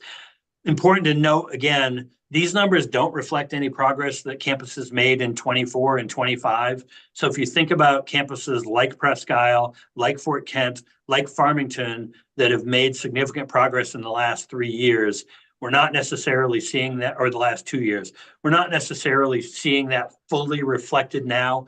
And so we'll be excited to see those trend lines as we move forward. Fort Kent, again, just above the 0 mark, below the 3.0 benchmark, but still in the yellow. Fort Kent is one of those campuses I was talking about where I feel like they've made some significant progresses in enrollment in the budget space in the last 2 years. So certainly encouraged to see what this number will look like when we do these again late in this calendar year and early 2024. At USM, again, this one dropped off the table for a couple of reasons. One is a difficult budget year in 23 where they needed to use a significant portion of their reserves. It's also the window where they borrowed for Portland Commons, where they borrowed for the parking garage. So those are all positive things, positive investments in the campuses, but the timing is poor when you think about it from a CFI perspective. And then throw on top of that one-time $17 million adjustment. So that adjustment doesn't in and of itself impact the composite financial index. It only impacts that one ratio.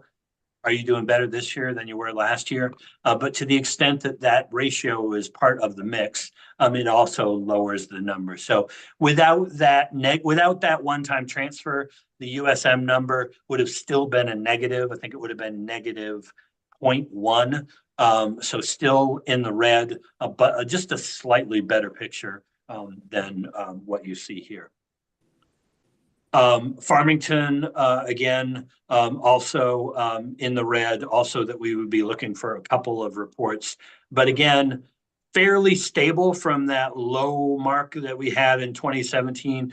We've made progress up through 23. And again, I think the numbers are going to shift modestly, but for the better in 24 and eventually in 25.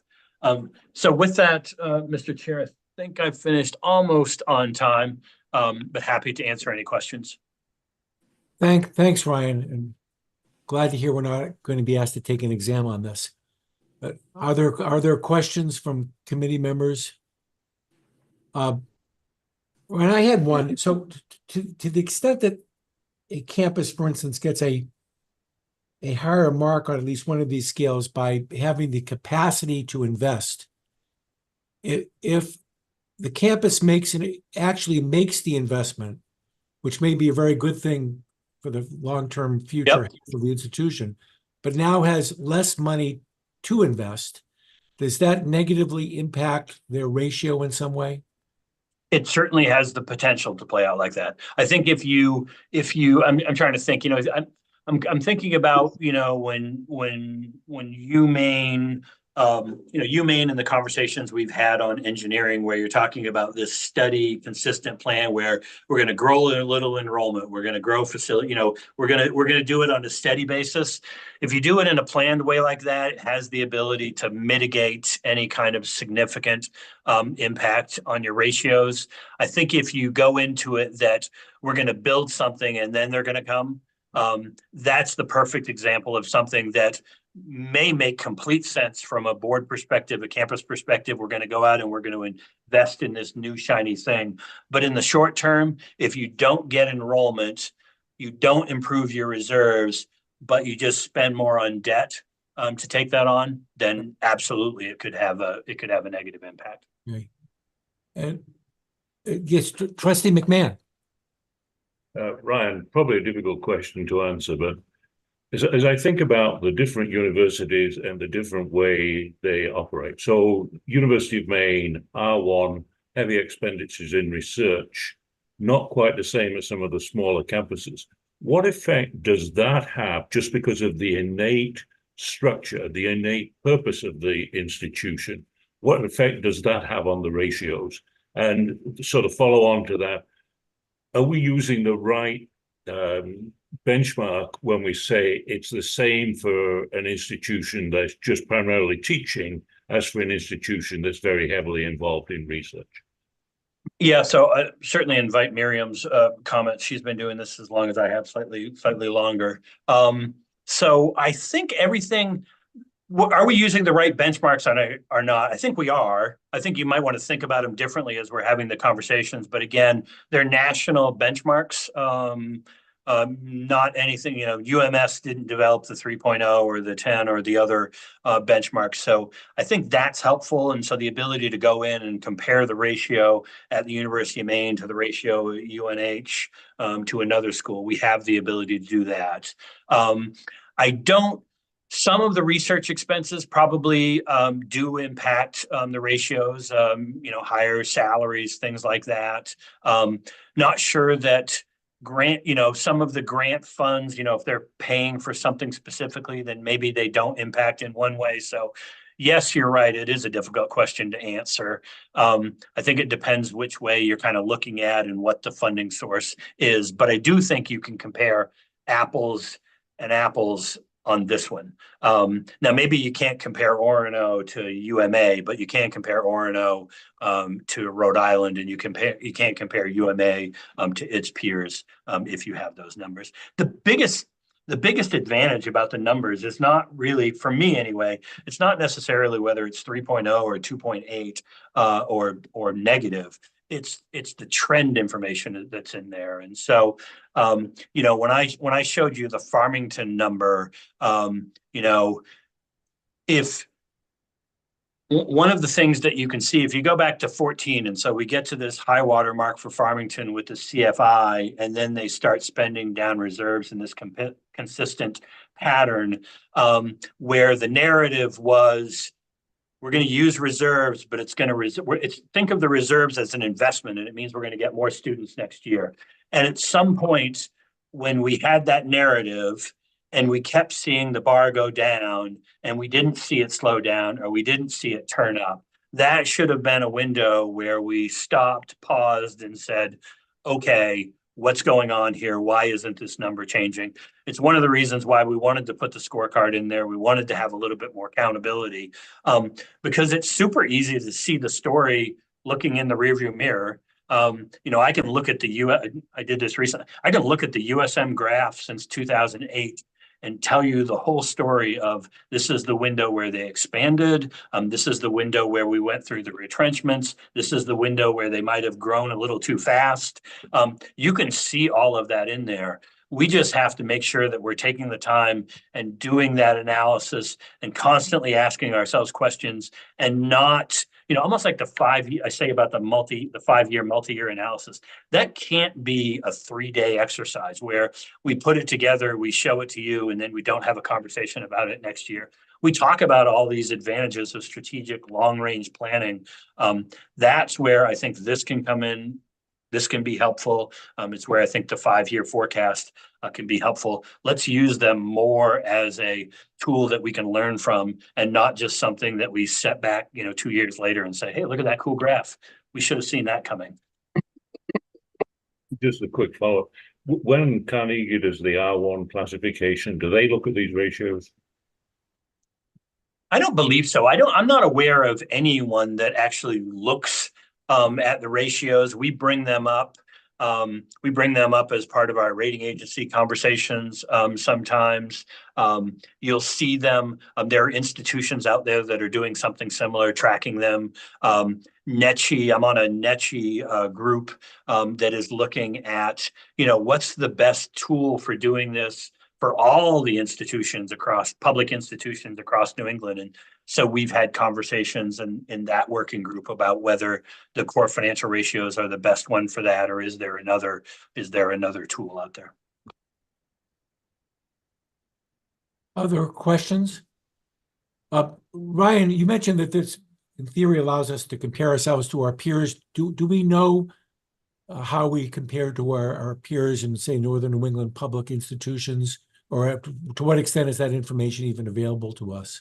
Yeah, so we struggle to make it available. Typically, we could literally go out and do the math ourselves if we were interested in a particular institution. So we definitely have that ability because, again, you saw the formulas, and typically these come from financial statements, not the budget side of things. So as soon as someone's financial statements become public, we could go in and do a similar analysis of UNH. It'd be complicated, but we could certainly do that. Typically, where I've used them to compare ourselves is places where I just know the institution's doing it because I've done a Google search, and I can see, South Dakota puts these online, so I can go out and I can see what they look like and I can look what the trends are. But there's not a repository out there. So you almost, even though it's something that everyone can do, it's standard, that's the advantage of it. You have to do a little bit of work if you want to compare yourselves to others. Thanks. Other questions?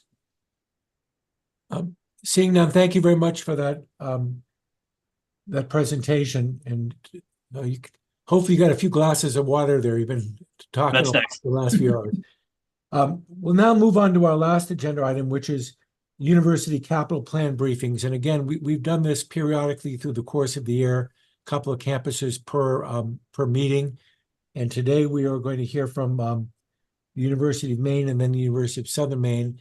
And I understand Ryan had a couple of comments he would want to make before we began that process. Ryan? I'm just going to make the point, I think, emphasize the same thing that you did, which is just a reminder that, we do as I just blew through them, we do the 1-year capital plan fairly quickly as I presented as part of this, and we'll talk about it again in May.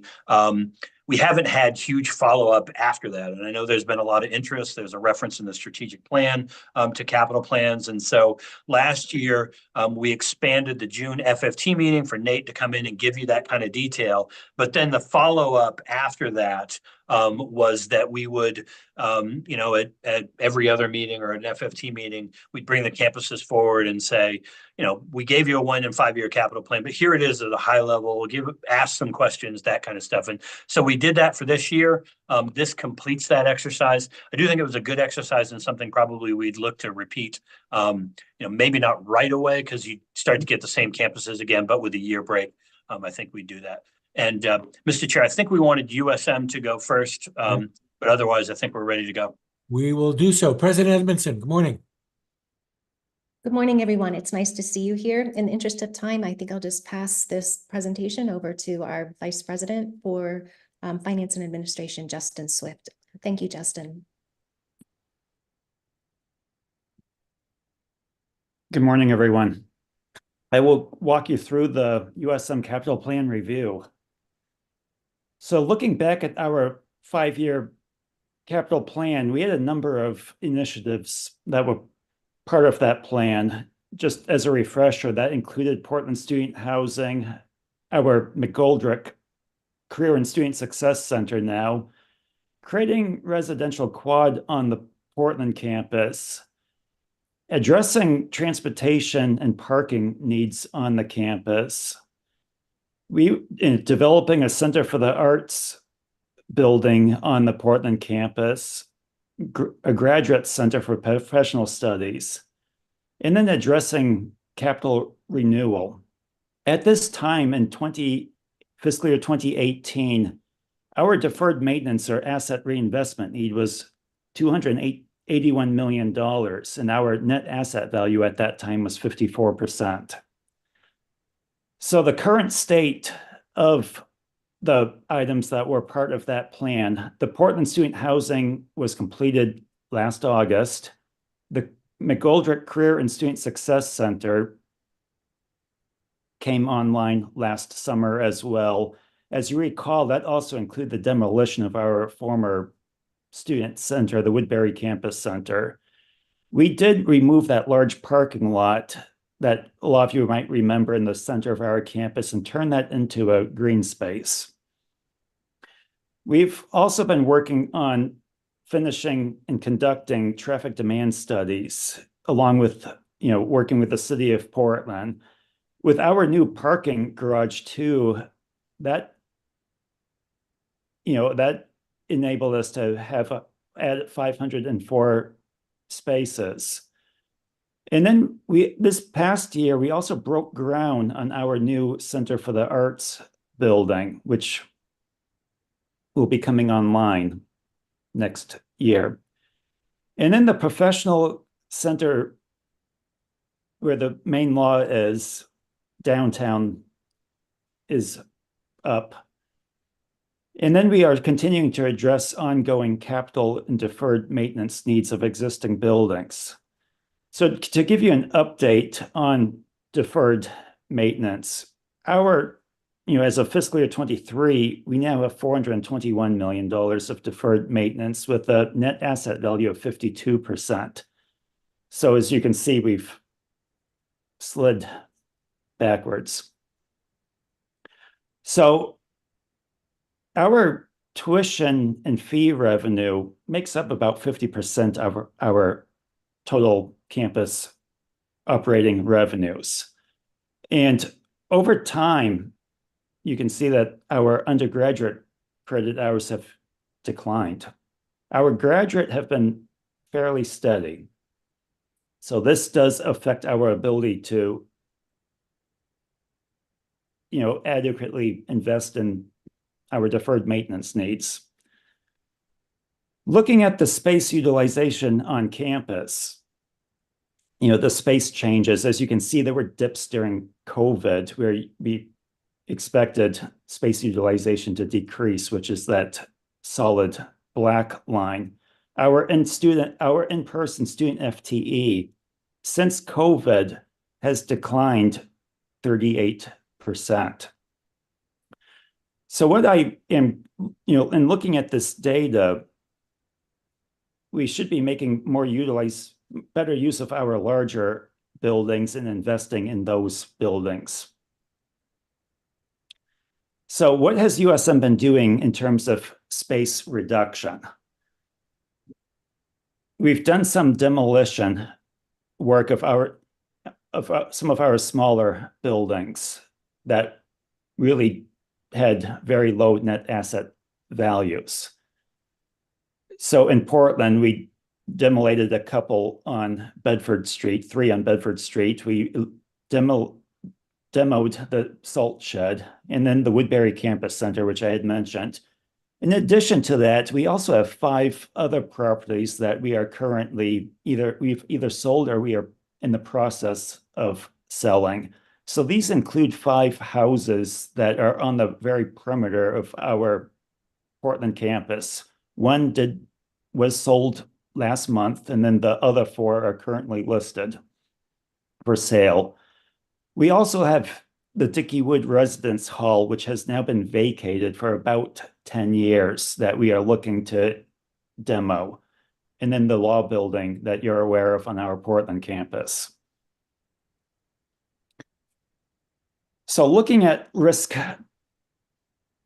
our risk on the campus, a lot of the risk is around mechanical systems, building envelopes, items that are past its useful life. And these are also items that are more likely to fail over time. The blue areas,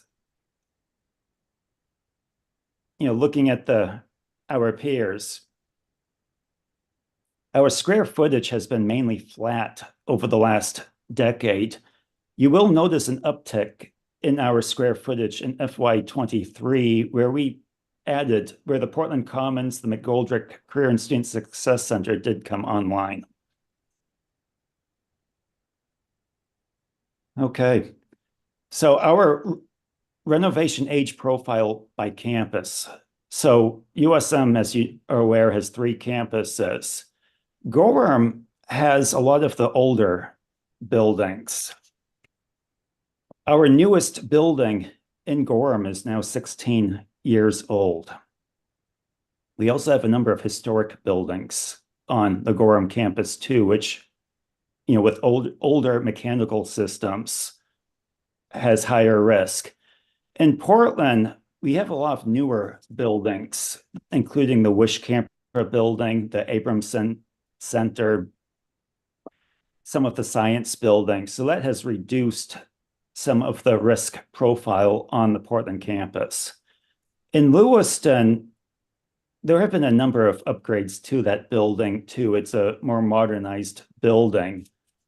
A lot of infrastructure needs, such as IT needs, are coming due in that building that will have to be addressed. So new space, looking at our capital investments over the last decade, you'll see in the most recent years, fiscal year 21, 22, and 23, a lot of investment has been towards new infrastructure. This includes the Portland Commons, the McGoldrick Career and Student Success Center. However, it's also known that we need to continue to invest and take care of our existing infrastructure as well.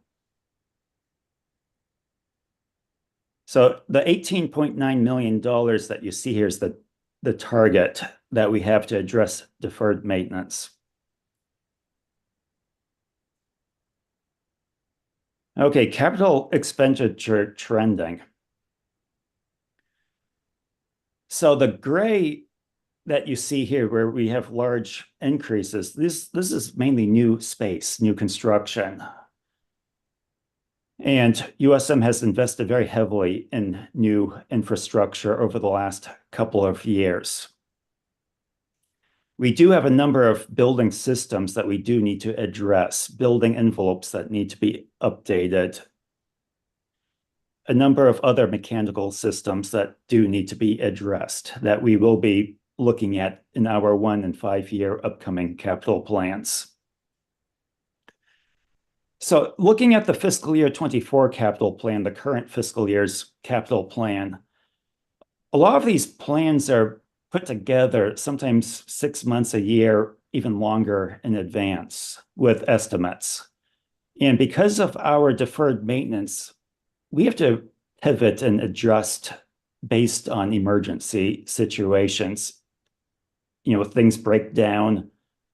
Sometimes we get into a project and realize that there's more that was not realized at the time. Sometimes estimates for construction projects change too. So I wanted to show you, just give you a sense of what the proposed plan was and then what actually ended up happening. So just to give you some high level ones, you know, Brooks elevator repair, we had planned spending $150,000. That came back, you know, adjusted pricing up, more current estimates. It came in higher than what we were planning. You know, another one, the underground repair Roby heat plants. We have centralized heat plants on our campuses. We had a major pipe break in that heat plant in Gorham, which required extensive excavation and repair. That wasn't something we were planning on, but it had to be repaired and very quickly too. So that was an example of a capital expenditure that we weren't planning on. And then some estimates, you know, some of the bathroom renovations that we recently brought to the FFT that were approved, you know, better estimates have come in, and in some cases came in more favorably, which offsets some of the emergency work.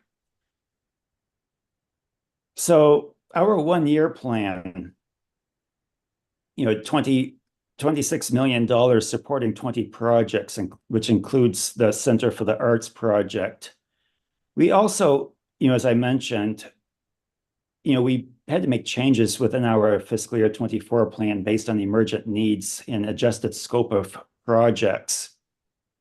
You know, the heat plant, which I mentioned, is an example of one of those. A couple of other emergent needs was our Glickman library had a fire pump that needed to be replaced. And then we also have budgets that get adjusted too, as you know, more firm numbers, more firm estimates come in too, and those include the bathroom renovation projects and then the Brooks elevator project that I had just mentioned. So our capital plan overview, so I mentioned that $26 million, 66% of that's fundraising. 15% of it's E&G, 1% of it's auxiliary, 11% of that was comprised of revenue bonds, 3% go bonds. And then how is that broken down between the type of space or the type of project? So 74% of that's new space. A lot of that is the Center for the Arts building. We're also renovating space. Some of it has to be safety code issues, which in this case is a very small percent. Building envelope, building systems, and ground infrastructure. So looking back at our E&G and auxiliary spending on capital projects. So the largest piece of the pie is space renewal at $8.6 million. We also did safety code updates, which, you know, about $4.8 million, infrastructure, 4.2, you know, demolition, $871,000. Some of these we have to build into our capital projects because it's, you know, unlike building a new building, it's hard to get outside funds for some of these. Donors don't donate to upgrade fire suppression systems, for example. So, we're trying to target the areas with low net asset value in these.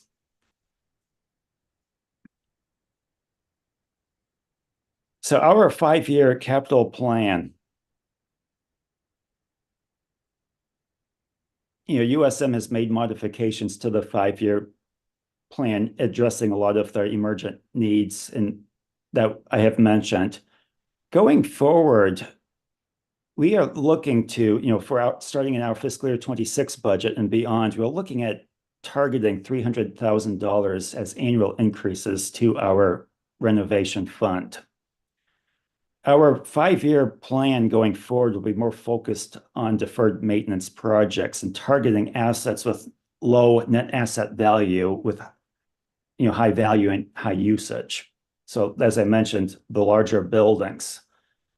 Some examples of these that we do have in our 5-year plan is our largest academic building on the Gorham campus is Bailey Hall. And we are looking at replacing the building envelope, which is the exterior of that building. We're planning to do this over 5 years. It's about, we're planning on $2.5 million annually over those 5 years. So as you can see, it uses about half of our institutionally funded, our E&G and auxiliary funded resources set aside for these type of renovations. The other challenge with addressing a building like that, though, is because it is our largest academic building, we do have to work around the academic scheduling too. We can't take that building offline and have a space to have those academic programs conducted elsewhere. We are looking at doing a replacement repair of the underground heating system in Gorham to make that more efficient and addressing some of the aging infrastructure there. And then in Lewiston, addressing some of the HVAC infrastructure. So the 5-year capital plan, E&G and auxiliary funds. So where are these being used? What's the facility function? So over the 5 years, we are targeting a lot of our academic areas. As I mentioned, this is Bailey Hall. We also have Russell Hall on the capital plan to address the envelope on that building as well. So as I mentioned, we are trying to target building envelopes and building systems in our capital plan.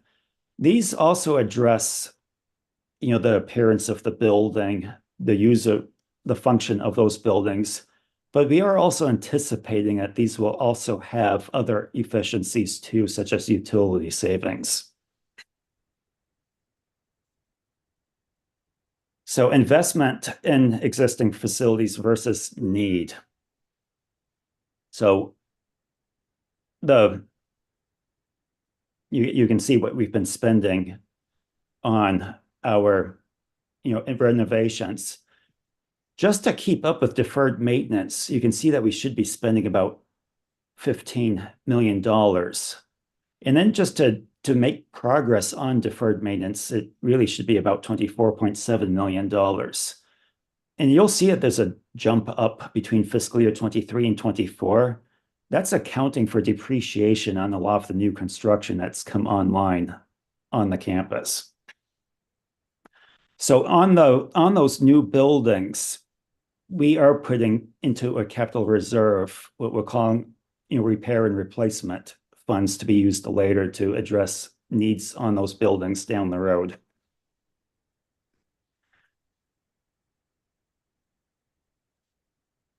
So our asset reinvestment need. So, our current need is $173.4 million. That's need that's coming due now. Obviously, we don't have those type of resources to put into that need, so it compounds the deferred maintenance issue. The life cycle renewal need. this accounts for $66.5 million. And then modernization, is estimated at $181.5 million.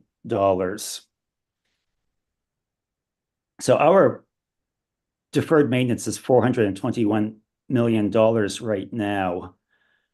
And between the Law Building and Dickey Wood, that's about $50 million, about $150 million in just deferred maintenance in those two areas alone. And then our current need, so just looking at the 10 buildings right now, Dickey Wood here, the Law Building here, just taking those offline, if we can demo those, that addresses a sizable chunk of our deferred maintenance. As I mentioned, Bailey Hall is a building that we do have a lot of resources set aside in our capital plan to address needs there. Bailey Hall, Luther Bonney Hall, we're doing bathroom renovations there this summer. So looking at the net asset value for our campus, so USM's net asset value is currently 52%. You can see that's on the low end of our peer group. The University of Maine system, 58%. Our facility peers at 71%. So the system goal is 70%. So we do have some needs to address there to reach that target. So what I wanted to show here is that inflation outpaces our operating expenditure. So goods and services, for every $1 of buying power we had in 2019, we now, in 2023, to have that same buying power, it's $1.19. So our capital budget is not going as far as it did 5 years ago. So funding plan. So we do have a number of projects we would like to do that we do need to figure out the funding for, and we're exploring different options in terms of P3, utilizing historical tax credits. Our Roby Andrews Residence Hall on our Gorham campus is an example of a project that would be using historical tax credits. We also have other critical projects that need funding solutions that we're currently working to address or come up with solutions for. The Sullivan Gym. We're looking at doing industrial engineering expansion on our Gorham campus, demolition of Dickey Wood and the Law Buildings. And then facility operations and maintenance budgets, the ability to maintain, both existing facilities and new facility projects in the plan. Some of the challenges that we've had there in terms of maintenance, or as Ryan mentioned earlier, it's the labor market too. Being able to recruit and retain facility workers, trades workers. So looking ahead, as I mentioned, we are looking to grow our renovation fund about $300,000 annually. We are looking to address needs in existing facilities, especially targeting the academic and residential areas, targeting areas with low net asset value, maximizing opportunities to realize, efficiencies in those areas. We are pursuing and trying to identify external funding opportunities, and then identifying and leveraging opportunities to improve the net asset value while concurrently using some of those opportunities to grow revenue opportunities. The residence hall might be one of those. So that's what we're looking at planning ahead. Justin, thanks very much. We have a couple of minutes for questions before we move on to the University of Maine. Are there questions from the trustees? Yes, Trustee McMahon. Justin, thank you. What consideration have you taken for the increase in online classes and the decrease in people on campus in buildings. As I think I'm understanding your presentation, it's basically preserving the current footprint apart from a couple of our buildings. But with the rapid increase in online, is that how we should be doing it, or should we be giving more thought to, in 5 years' time, actually how many seats will we need in buildings on campus? Yes, that's a good point. We are looking at the utilization of spaces on campus, especially with the increase in our student population taking online courses. We are also looking at academic programs too that are in person, and how can we grow those? The other thing that the campus is looking at in terms of growing, revenue, exploring revenue opportunities too, is how can we use these spaces in other ways too? So an example of that is we are looking at, summer camps, growing our conference operation, especially during times when classes aren't in session. So trying to utilize our space that way. We are taking a hard look though at underutilized space too, and looking at, a couple of things. How is there an opportunity to use that space differently? Can we maximize the utilization of that? And if not, is that space that we should consider taking offline or removing? Thanks, Justin. One follow-up to Trustee McMahon's question, and you had a slide in our packet, it's page 212, but you say online learning now making up 36% of student FTEs. Does that take into account a student who is taking some courses in person and some courses online, or is that just taking students who are only online? That's including combined. That's credit hours. Okay. So 64% of the credit hours are being delivered, if you will, on campus, and 36% online. Okay. Yes. Yeah, thanks. Welcome.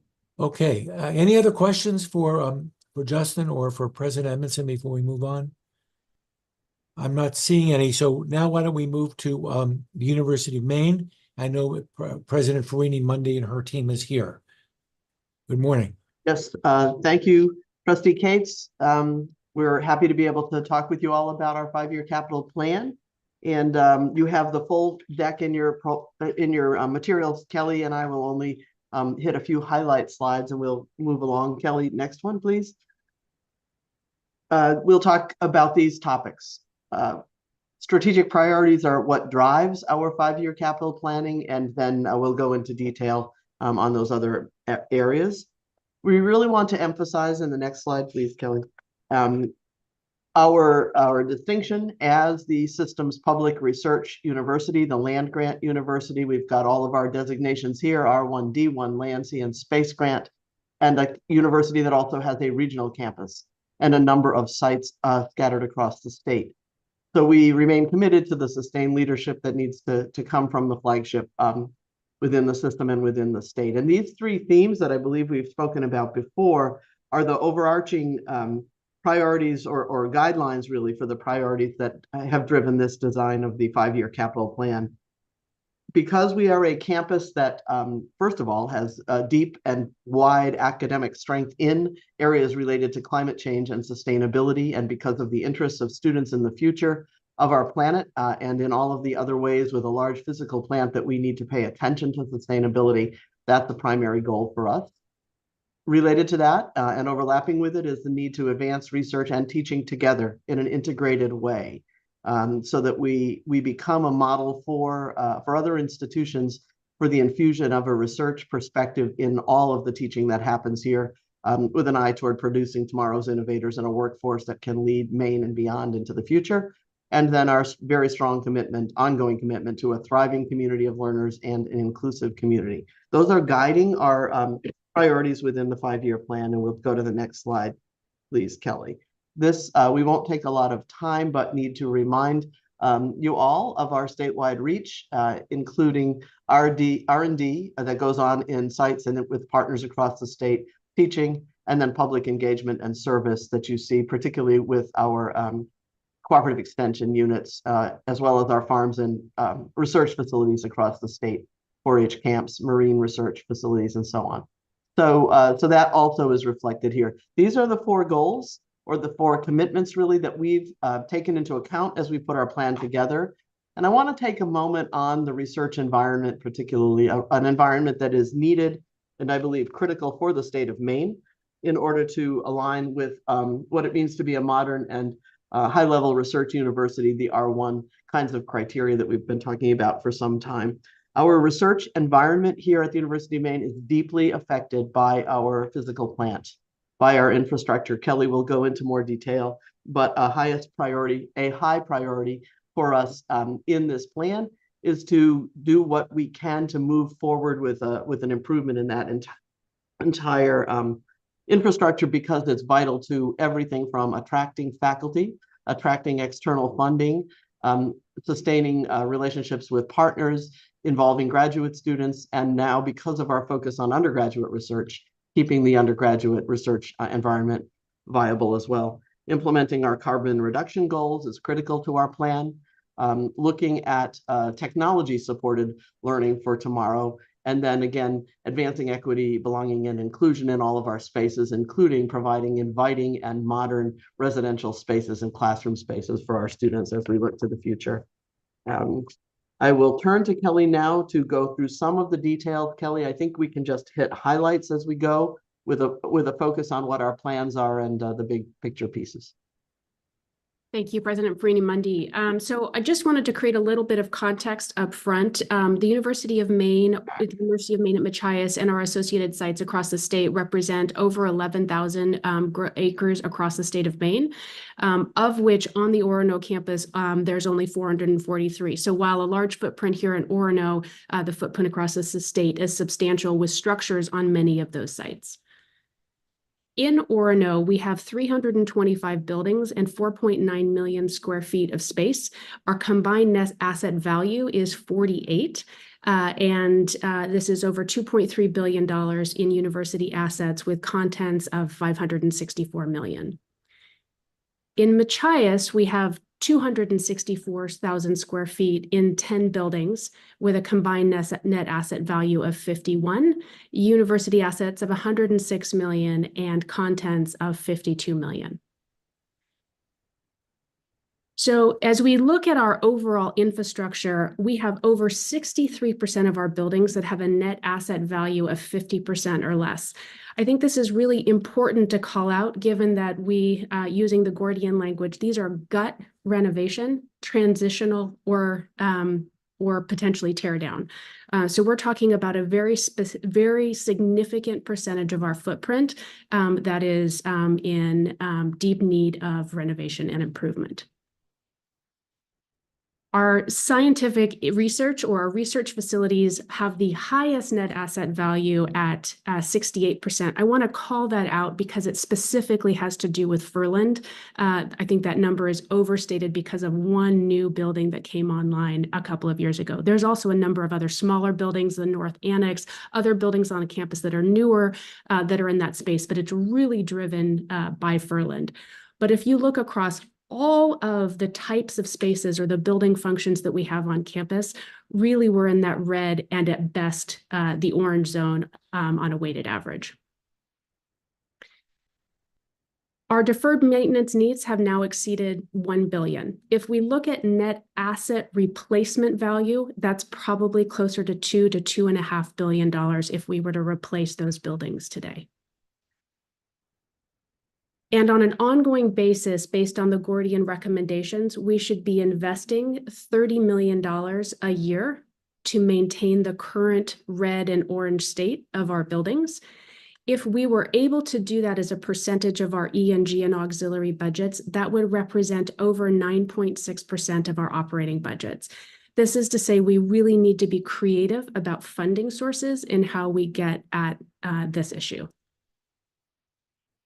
And for Machias, it's a very similar story, although the numbers are lower. We would need to invest $1.32 million a year annually. That would be 20% of their operating budget if we were able to do that. So based on what President Farini Mundy expressed as our strategic values and goals up front, our 5-year plan objectives are to focus on our most critical needs on campus. This includes upgrading our science and engineering facilities to advance the research mission. This includes reducing our deferred maintenance, modernizing our living environments, residential housing, increasing space utilization, decreasing energy consumption, and improving our athletics. We talked about this during our budget hearing, but I just wanted to remind us that we will be exceeding our planned investment of $30 million as we go into FY25. But if you look at the bottom part of that bar where you see the E&G projects and residential projects, that's our investment from funded depreciation. The bulk of the funding to achieve that at minimum of $30 million to maintain current state or to improve, exceeding that to improve upon it, is coming from non-traditional sources of funding, including congressionally directed spending, MEJRP funding, the Harold Alfond grant, UMS Transforms, and borrowed funding for UMEC and for electrical infrastructure. We're also focused on space efficiency. So in FY25, we plan to remove 93,000 square feet.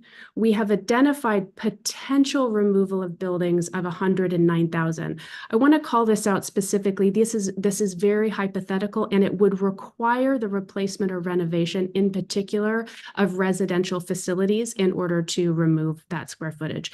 It is also not an exhaustive list. We hypothesize that a quarter of our footprint may be less necessary going forward for the current use than we use today. So even if we think about office spaces being a typical 120 to 140 square feet, what can we do through renovation to consider 80 to 90 square foot offices?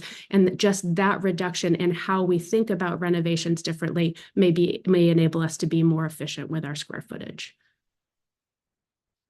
In Machias, similar story, we will be exceeding our anticipated need for funding per Gordian for FY25, and this is primarily coming from the state funding from FY23. So over the next 5 years, we aspire to invest $1 billion in improvements in the campus across all areas or all project types. This includes energy, IT, and utilities. As you are all very aware, this is the electrical infrastructure. This is the lighting upgrades that Tracy spoke about earlier today.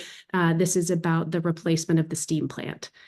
As we talk about Machias, it's really around renovations, deferred maintenance improvements. Across all of our academic areas, there will be an emphasis on renovation and renewal. I'll call out engineering and computing. Yes, the GEM is in there, but also with leveraging the UMS Transforms funding, we will be looking at 5 buildings across our main College of Engineering and Computing at renovations to support the growth in those academic programs.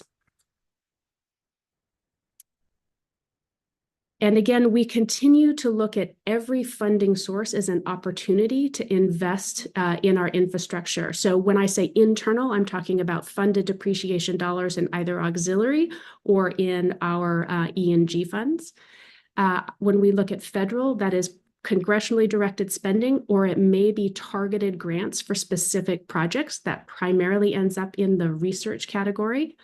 It includes gifts and philanthropy, including the UMS Transforms grant and what is available for infrastructure improvements from that grant, but it also includes other gifts outside of that and corporate philanthropy. State funds, that is what we have already in to apply towards our computing and engineering, but that is also a hopeful investment in funds. So I want to call this out as aspirational and not as in the bank.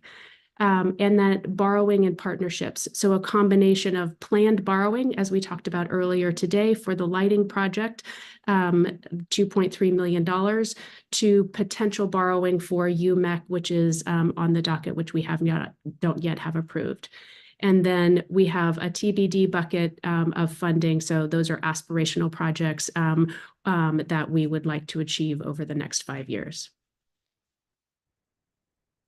The way that this breaks out by funding is that it's fairly well balanced. We are looking at significant investment from borrowing, which I'll go back to the ratios that Ryan spoke about earlier. Depending on how we build out our 5-year operating plan, we need to be very mindful, can we afford this borrowing as a part of our ability to pay back?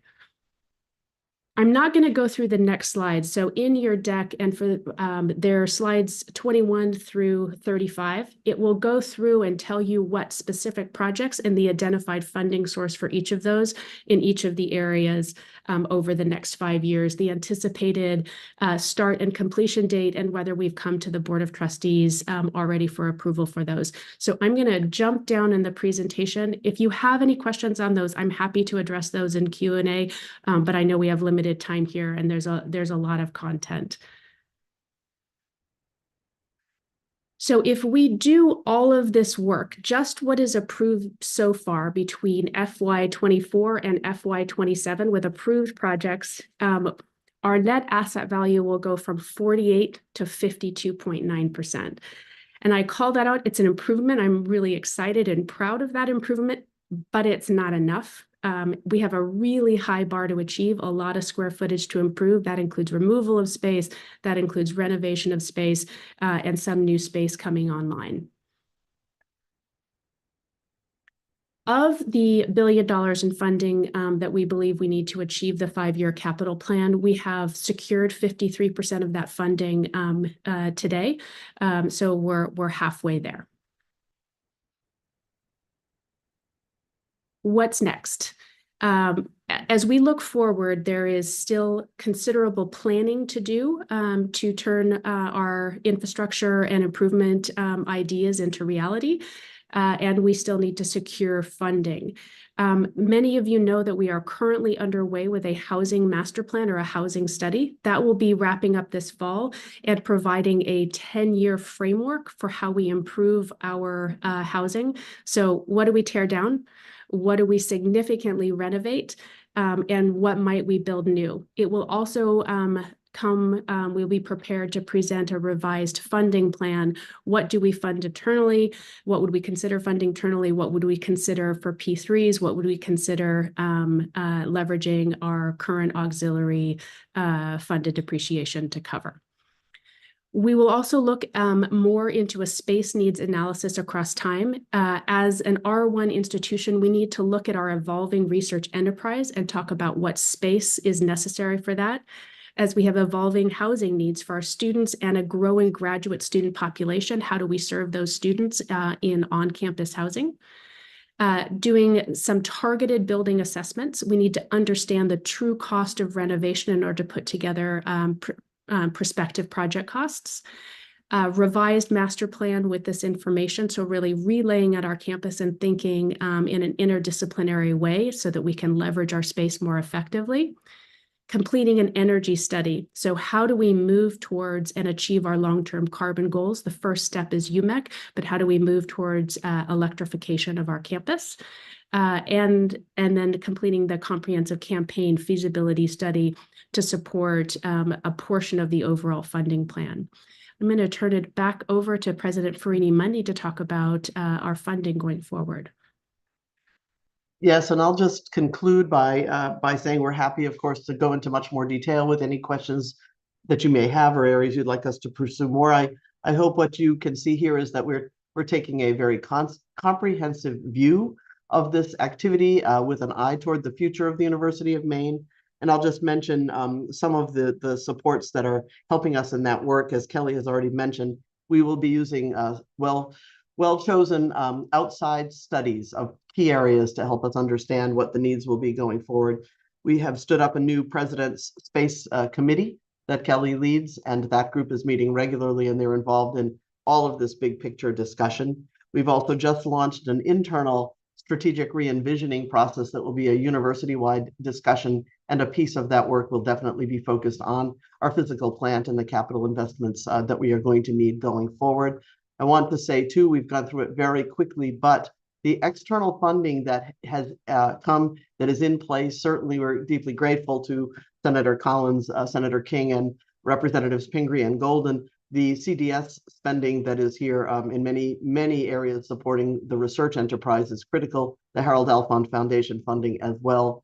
Along with these other efforts, we're stepping up our corporate engagement work. As you can see, and Kelly did mention, the Humane Foundation's comprehensive campaign is coming along as well. So a lot of activity here. We're very excited and optimistic about trying to bring down that deferred maintenance number, which is a scary one. And we are also, of course, focused on the future and capacity of the University of Maine. So thank you. And we can take a few questions, I think, Chair. Thank you, President. and thank you, Kelly. Questions for either of them about the presentation about the University of Maine? Yes, Trustee Michoud. Thank you, Mr. Chair. Yeah, quick question. I might have missed it when I looked over the material, but for the facilities that you have to demo, are you also looking at or have gone after brownfield assessment funds? I assume some of those facilities are extremely old. You might have asbestos and other hazardous material in there. Have you looked at that route as well? That's a great question, Trustee Michoud. No, I haven't looked at those funds. Specifically, I will go back. They did, you're right, in the last federal infrastructure package, they increased the cap on those funds, so it may be more applicable to us in the past. I will have to look at the definition. I don't know that on the Orono campus that we have any site that's been specifically designated as a brownfield site, but I will do further due diligence and report back to the board on what I find there. Thank you. Thank you. Chair Riley. That was a whirlwind. Could you speak to, you have a very thoughtful 3-year plan to get to a balanced budget. How does this capital plan relate to it? And then a quick question, are there students on the space committee?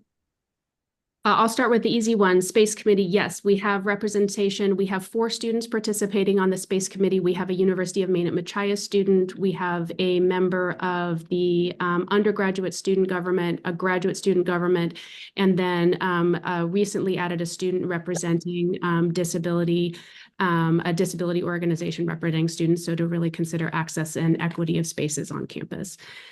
As it relates to the 3-year financial plan.